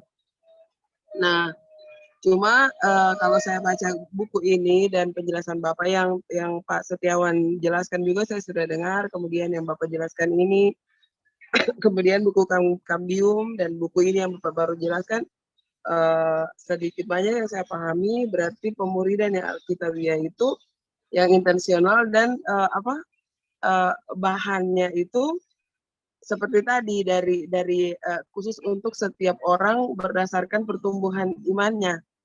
Jadi kalau memang yang belum terima Yesus dia diinjili dulu, kalau yang sudah terima Yesus pun ada lagi kelompok-kelompoknya seperti itu. Nah, kami memang kemarin tidak pakai Kambium lagi. Sebelumnya pakai Kambium, tapi tidak pakai Kambium lagi karena merasa karena sepertinya jemaat dibikin mulai dari awal semua. Akhirnya cari-cari apa yang bisa, sementara harus mau mulai. Jadi keputusan sekarang tahun ini mulai dari Januari kemarin apa yang dibahas di hari Minggu itu akan didetilkan lagi di kelompok kecil. Sejauh ini sangat memberkati. Namun memang masih ada yang menurut kami masih ada yang masih miss seperti sampai agak susah dijadikan seorang murid yang bisa memuridkan karena polanya kan seperti itu, tidak seperti kalau Kambium semua bahan dia sudah ada, caranya sudah ada seperti itu. Nah, ini yang saya mau tanyakan ke Bapak, bagaimana di gereja Bapak yang Bapak sudah melakukan, apakah metodenya seperti kami, bahannya, atau yang seperti yang Bapak barusan jelaskan? Dan kalau seperti yang Bapak barusan jelaskan, berarti timnya seperti apa? Saya mau gambaran yang lebih Ya. aktual seperti itu. Terima kasih. Baik, ya. Saya mulai dengan prinsip dulu ya. Jadi kalau kita bisa mendefinisikan atau mengatakan masing-masing kegiatan itu fungsinya apa, maka akan terlihat apakah ini ada karakteristik pemuridan atau tidak. Jadi pemuridan ada punya karakteristik tertentu. Yang lainnya yang bukan pemuridan bukannya salah, bukannya tidak boleh dikerjakan, bisa dikerjakan, tapi fungsinya berbeda. Tadi contoh misalnya ya Ibu Hesti berkata bahwa kalau pakai kambium itu semuanya kok dibawa dari awal gitu ya. Jadi rasanya disamaratakan dari awal, dari semuanya kesannya dari kan anak TK baru naik begitu ya. Tapi bukankah itu persoalannya juga sama kalau memakai bahan KU ya. KU itu kan juga berarti menyamaratakan semua orang ada di level tertentu. Siapa tahu dia justru masih anak-anak, masih TK yang tidak bisa makan makanan dari KU. Jadi begini, karakteristik pemuridan yang saya pahami, satu, saya ngomong dari segi urutan kurikulumnya harus developmental. Jadi dia memang harus meningkat naik sesuai dengan tahapan-tahapan orang. Nah, kenapa kambium misalnya orang pakai boleh kambium dipakai dari tengah-tengah, tapi mengapa kita usulkan dari awal? Karena begini, sekalipun Anda sudah dewasa, tidak salah untuk belajar hal-hal dasar. Kedua, Anda dipersiapkan untuk menolong orang dengan bahan itu, sehingga Anda diminta untuk belajar lagi hal dasar untuk kepentingan menolong orang lain. Jadi seperti orang sudah lulus SMA belajar pelajaran TK, bukan karena dia tidak tahu, tapi supaya dia bisa mengajar orang kalau ngajar TK seperti apa. Itu konsepnya ya. Kurikulum harus developmental, ya dia naik terus. Karena itu kalau dia developmental, maka kelompok kecil itu pasti tertutup. Ya, close group, tidak boleh ada orang masuk di tengah-tengah pemuridan karena dia naik terus. Sedangkan tadi kalau saya membayangkan yang Ibu Hesti katakan ada kelompok-kelompok membahas tiap minggu itu, saya duga itu pasti orangnya bisa keluar masuk. Ya, hari ini datang, besok nggak datang, atau tiba-tiba 2 bulan ada orang masuk, pasti diterima. Itu adalah support group, itu bukan pemuridan. Jadi dia harus developmental, close group, ada pembimbing yang bertanggung jawab, relasional, akuntabilitas untuk punya arah. Saya nggak tahu dalam kelompok tadi apakah ada pembimbing, apa hanya sekedar moderator diskusi. Pembimbing ini apakah punya record, punya catatan, mendoakan, dan menolong orang untuk memasuki kurikulum developmental itu.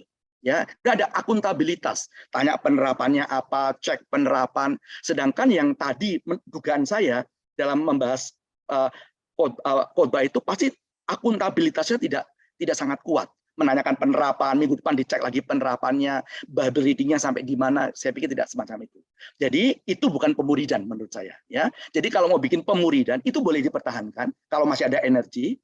Kalau tidak, kalau mau dibuat pemuridan memang harus diubah karakteristiknya. Ya, hal apa yang perlu diubah. Itu yang kami lakukan. Di tempat kami ada kebaktian umum, tempat kami tetap ada komisi, tempat kami ada persekutuan wilayah, tapi itu adalah support group, itu lebih kepada fellowship. Ya, sementara kami punya pemuridan, ya 4-5 orang yang memang kurikulumnya adalah developmental. Orang belajar terus, kira-kira 3 tahun lah sekarang ini ya. Jadi orang dari awal ikut sampai selesai dalam tanda kutip itu ya 3 tahun, untuk kemudian mereka bisa membimbing yang lainnya. Ya, dulu lebih cepat, sekarang kita sudah tambah beberapa materi sehingga butuh waktu untuk itu. Saya singkat sekali karena memang waktunya, nanti kalau butuh sharing lebih luas dan kita bisa bikin di lain kesempatan. Makasih Bu Hesti. Oke, mungkin masih banyak pertanyaan ya. Tapi yang jelas tadi di awal sudah diingatkan juga melalui buku ini bahwa jangan buru-buru dengan solusi. Tapi kita ingat bahwa memuridkan itu merupakan sebuah proses. Dan proses yang membutuhkan semua unsur gereja secara komprehensif. Sehingga sebagai penggiat pemuridan juga mungkin sebagai gembala, sebagai pendeta, kita perlu PDCA, Plan, Do, Check, Action. Kita perlu selalu mengevaluasi diri, begitu ya, sehingga bisa menetapkan metodologi dan hal-hal lain yang tepat agar sasaran pemuridan itu mencapai tujuannya. Baik, Pak Winner. Ada lagi penanya yang lain, tetapi kita coba kepada penanya yang sudah menuliskan pertanyaannya pada kolom chatting. Ini tidak ada namanya, tapi saya tidak tahu apakah ini juga Ibu Hesti atau dari penanya yang lain. Beliau bertanya demikian, Pak Petrus, kita sering menargetkan pemuridan secara ideal. Bagaimana menanggulangi kegagalan dalam pemuridan? Itu pertanyaan pertamanya. Yang kedua, apakah pemuridan selalu memiliki target jangka pendek? Silakan, mungkin ini bisa dijawab secara singkat. Silakan Pak Petrus. Kalau saya sharing begini bukan berarti saya merupakan contoh berhasil, tidak. Ada banyak kegagalan. Dan dulu mulai pemuridan pun saya gagal. Jadi ketika saya nolong, ada satu pembimbing yang kelompoknya bubar, itu dia stres. Aduh, rasanya kok bubar ya, kok gagal. Saya bilang pada dia, saya katakan kamu baru gagal sekali. Oh, tenang ya. Saya itu berkali-kali, 4-5 kali kelompok saya bubar itu udah makanan gitu dulu ya. Saya udah jadi buka. Nah, kenapa kita bikin target ideal? Kenapa bahas buku? Kemudian kalau saya sharing di gereja-gereja tuh saya ngomong yang ideal. Karena begini, kalau kita bikin target ideal, kalaupun itu gagal dan pasti akan ada kemerosotan, itu dia akan turun. Misalnya kita bikin ngomongnya angka 8, angka 9, merosot jadi 6, lumayan. Daripada kita mulai ngomong di angka 2 atau 3. Begitu dia merosot angka 1. Jadi apakah ada kegagalan? Ada. Saya punya catatan kegagalan. 2-3 minggu lalu gereja kami baru merayakan selesainya kelas berakar ya, jadi kami bikin perayaan begitu. Kemudian saya menyampaikan materi discipleship defisit, jadi kemerosotan pemuridan. Saya ceritakan kenapa ada banyak kegagalan itu. Jadi nggak apa-apa gagal, tapi karena kita tahu yang benar kita kejar itu terus.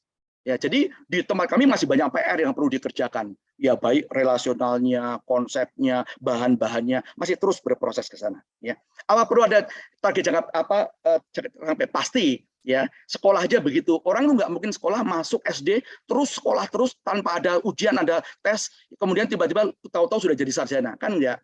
SD 6 tahun, 6 tahun dibagi SD 6 tahun dibagi 1, 2, 3, 4, 5, 6. Masing-masing ada semacam tesnya begitu. Kalau di Cambium ada akar tumbuh buah, itu ada semacam raportnya, ada semacam kira-kira akar ini apa yang mau dituju. Kalau orang belajar bertumbuh apa yang mau diharapkan begitu ya. Jadi perlu ada jangka pendek itu untuk melihat kalau ada kesalahan segera dapat diatasi. Jadi perlu dari segi kuantitas, dari segi kualitas, dari segi pembimbingnya dan sebagainya. Ya, selalu ada PR untuk plan, do, check dan action tadi. Ya. Oke, Pak Petrus, ini masih ada hubungannya ya, tetapi penanya yang lain. Jika tadi disebutkan 5 tahun untuk investasi secara waktu di dalam pemuridan, apakah kurikulum selama 5 tahun itu masih relate dengan zaman yang sekarang? Silakan. Baik, ada kurikulum dasar pokok yang tidak pernah lekang oleh waktu. Keselamatan, ya, kemudian ibadah, membangun disiplin rohani, ketaatan pokok dan sebagainya. Itu yang dibuat di Cambium. Cambium itu dia core, itu bukan kurikulum lengkap. Ya, itu semacam memberikan modal dan model begitu. Nah, kami seperti buku berakarnya Cambium kami tambahin. Apalagi jadi kita tambahin sesuai dengan konteks gereja dan kebutuhan. Misalnya di buku Cambium tidak ada materi berpacaran. Karena kalau ada nggak cocok untuk orang tua, itu remaja. Nah, kalau di remaja kami dipakai harus ada materi pergaulan berpacaran begitu ya dan sebagainya, termasuk doktrin-doktrin apa itu perjamuan kudus, apa itu baptisan dan sebagainya kami masukkan di kurikulum kami, termasuk skill PA. Jadi berapa lama sebetulnya kalau mau dibuat 10 tahun pun bisa. Saya bisa bikin kurikulum 10 tahun ya. Misalnya belajar 1 Korintus itu bisa 2 tahun. Nanti belajar kitab apa itu ya. Kami bikin yang semacam itu. Nah, jadi menurut saya apakah relevan? Yang relevan adalah core atau inti. Ya. Yang perlu disesuaikan adalah apa yang merupakan kebutuhan, satu kebutuhan zaman, kedua kebutuhan masing-masing kelompok, ketiga kebutuhan pribadi. Ya, jadi ada orang punya kebutuhan pribadi, tapi kelompoknya tidak butuh. Ada kebutuhan kelompok, tapi kelompok lain tidak butuh. Ya, ada kebutuhan yang memang umum zaman. Saat teduh itu 50 tahun, 100 tahun lagi harus tetap diajarkan. Bukan berarti saat teduh sudah kadaluarsa begitu. Jadi perlu mengenali itu, core-nya apa, pengembangannya apa, kebutuhan kelompok apa, kebutuhan pribadi apa. Nanti dari sana baru dibikin kurikulum desainnya. Ya, jadi kalau mau bikin yang kira-kira gambar, kalau Cambium itu dilakukan seminggu sekali, itu mungkin 9 bulan selesai akar tumbuh buah.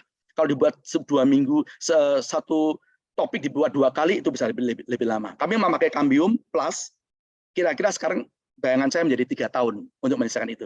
Setelah itu, kami sedang memikirkan untuk membuat grup-grup baru dengan PA-nya adalah interest group. Jadi mereka mau PA kitab boleh, atau mau diskusi buku boleh, mereka mau bahas isu-isu kekinian juga boleh. Masing-masing punya kelompok-kelompok baru untuk yang sudah selesai pemuridan 3 tahun itu.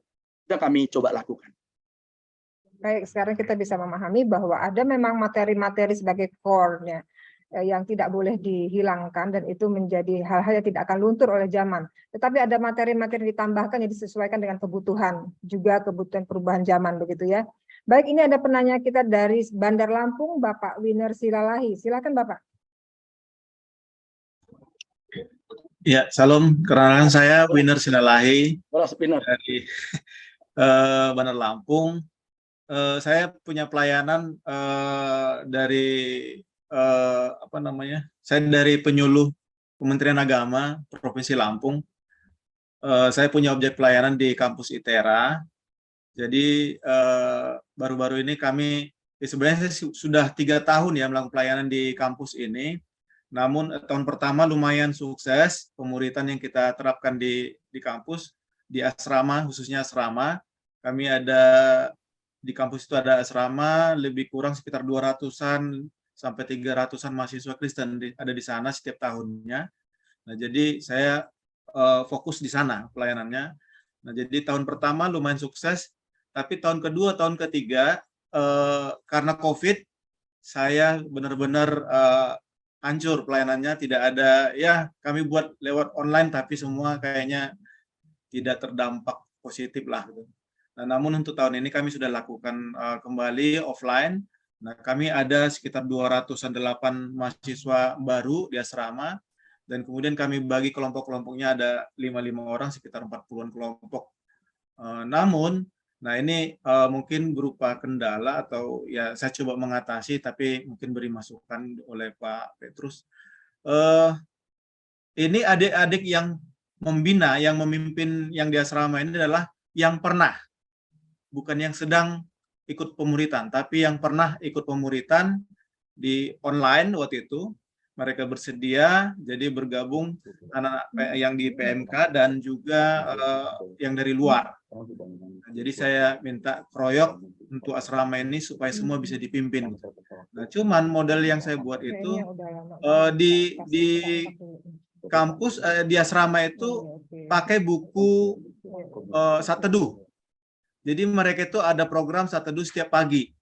Nah, jadi buku Berakar ini kita gunakan selama 70 hari di asrama, lebih kurang 77 hari karena ada 1 hari kita buat untuk pertemuan atau kesimpulan dari setiap bab gitu ya. Nah, yang PKK ini atau pemimpin kelompok ini sebelum mereka ketemu adik-adik, kami buat simulasi atau ya simulasi lah. Jadi sebelum mereka ketemu adik-adik, kita gunakan istilahnya sermon gitu. Jadi mereka sermon dulu, materi apa yang mau didiskusikan itu disimulasikan ke mereka, kemudian setelah itu baru ketemu adik-adik yang dipimpin mereka.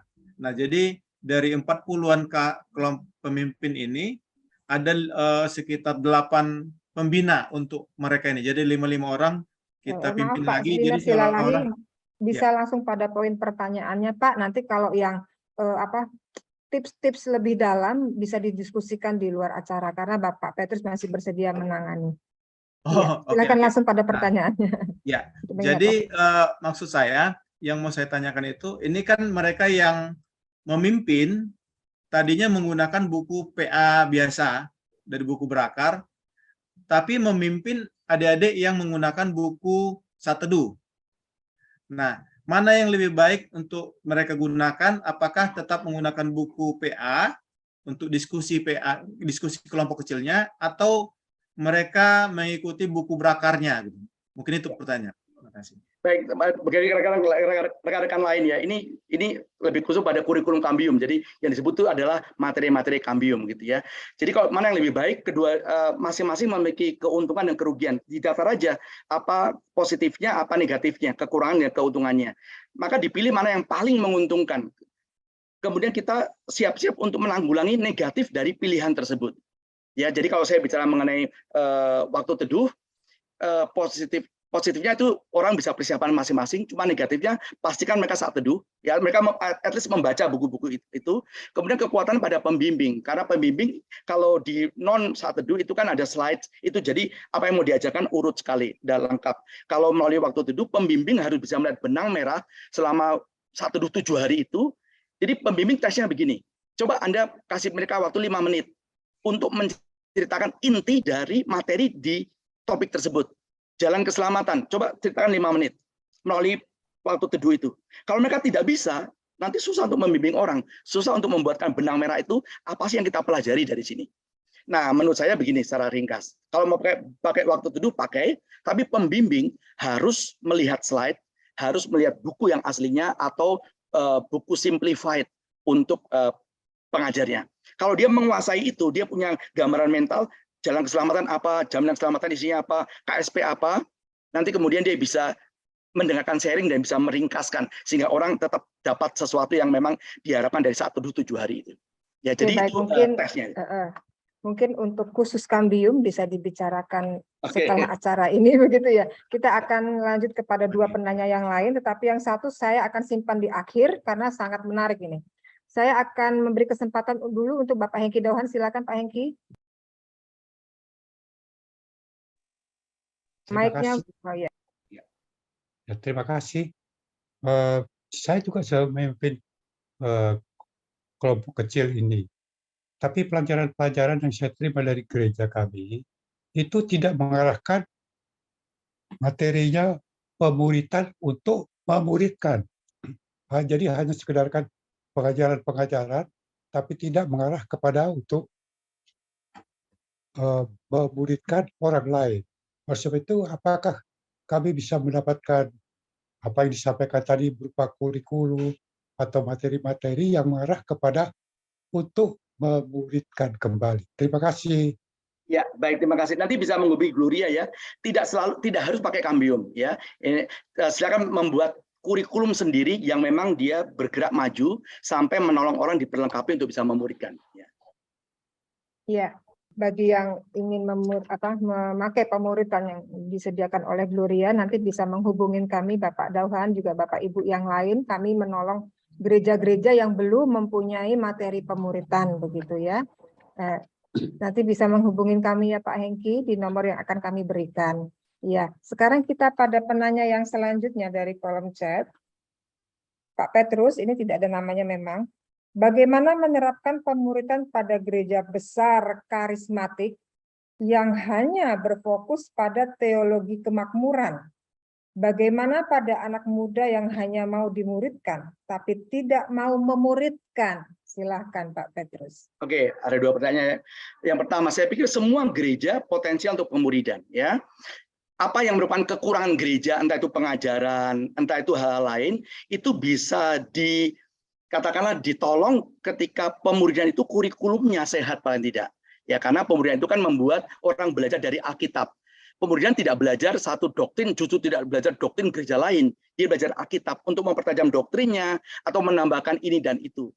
Jadi kalaupun gereja itu punya ciri khas tertentu yang menurut kita kok ini kurang sehat ya, ini bukan salah, bukan incorrect, tapi incomplete. Tidak salah, tapi kurang komplit. Ya, tambahkan apa yang kurang tersebut. Dia penyeimbangnya apa. Itu bisa saya menolong beberapa teman dari latar belakang karismatik setelah PA dengan saya. Mereka mengatakan, oh iya, kami tidak pernah mendengarkan ini, kami tidak pernah belajar ini. Ini yang kami baca di Alkitab. Jadi mereka mulai merevisi atau menambahi atau menyeimbangkan pemahaman mereka. Ya, jadi itu yang bisa dilakukan tergantung materi, kurikulum, ya, dan bagaimana mereka mempelajari dengan keterbukaan. Ya, itu yang pertama. Yang kedua tadi apa ya? Kalau mereka, yang pertama yang pertama adalah bagaimana menerapkan pemuridan pada gereja karismatik yang sudah besar dan berfokus hanya pada teologi kemakmuran.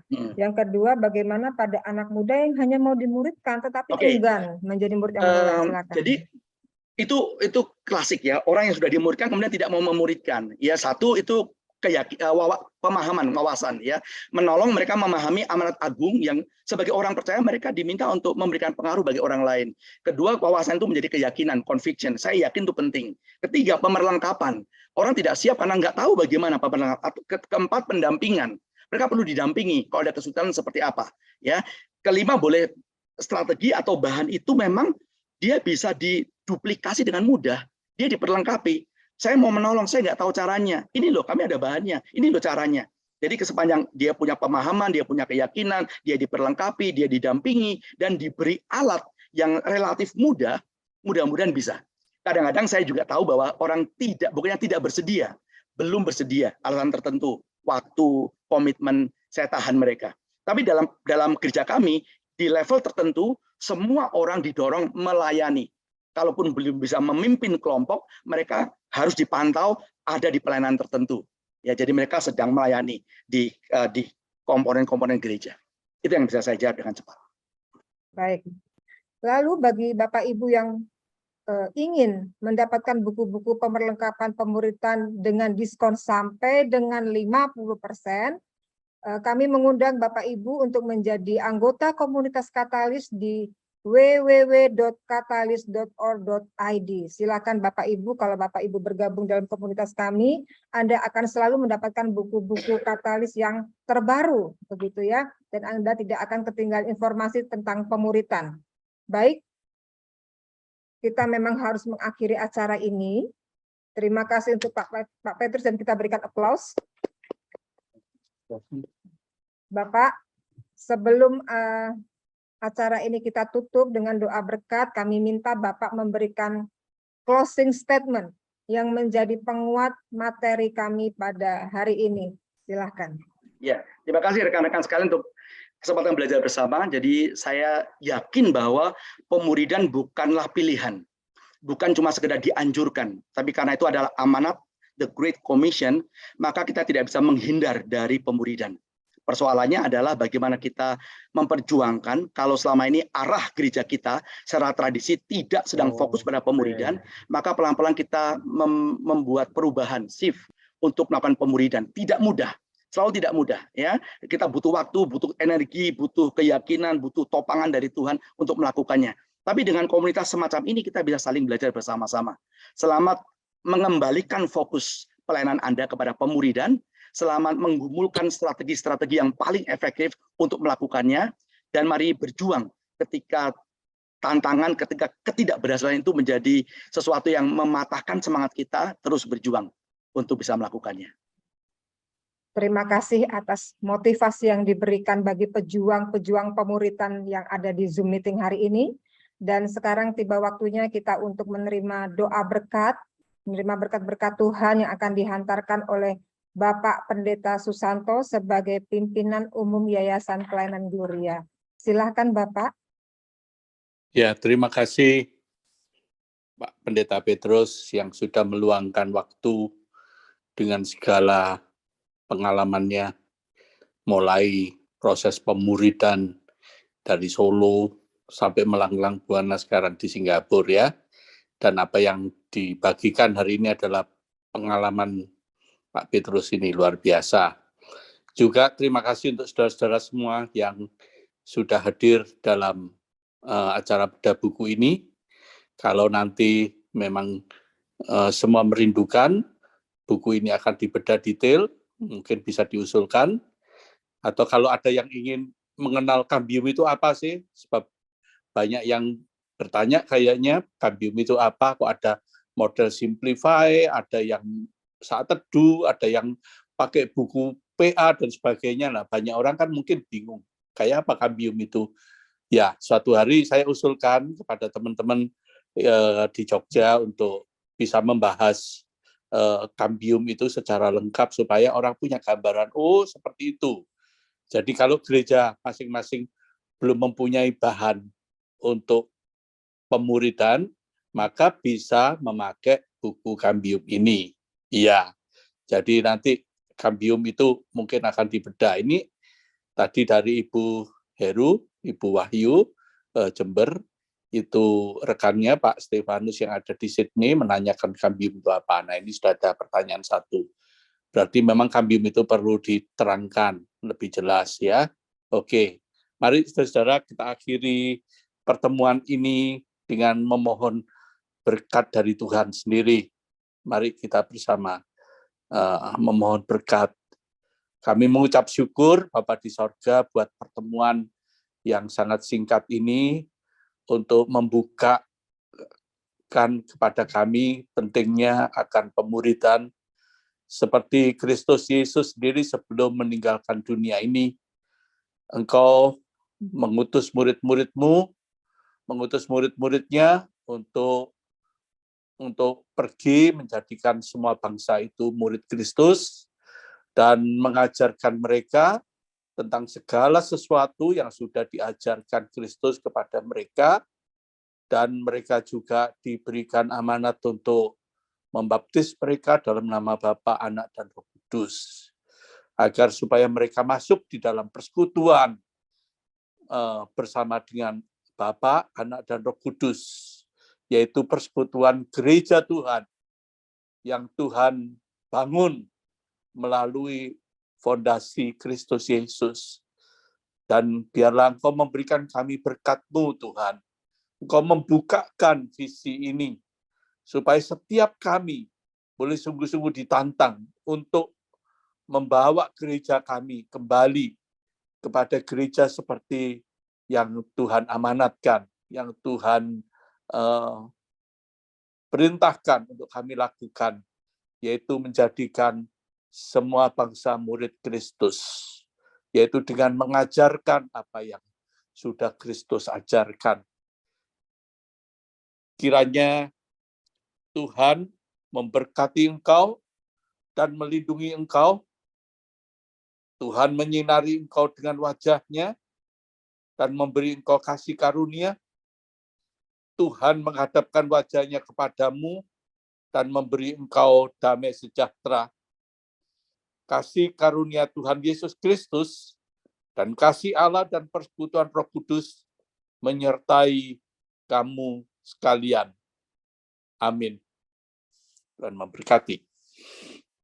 Amin. Terima kasih Pak Susanto. Saya kembalikan kepada Pak Sony. Silakan Pak. Ya, terima kasih Bu Mariolen. Terima kasih untuk Bapak Ibu yang telah hadir dalam acara bedah buku yang diselenggarakan oleh penerbit Katalis, yaitu Yayasan Pelayanan Gloria. Dan kami juga mengucapkan terima kasih buat Bapak Petrus yang sudah melayani kami, yang juga sudah memberkati kita semuanya pada siang hari ini. Dengan demikian berakhir sudah, dan kita akan berjumpa di lain waktu dengan acara yang sama, yaitu bedah buku dari Yayasan Pelayanan Gloria. Tuhan Yesus memberkati kita semuanya.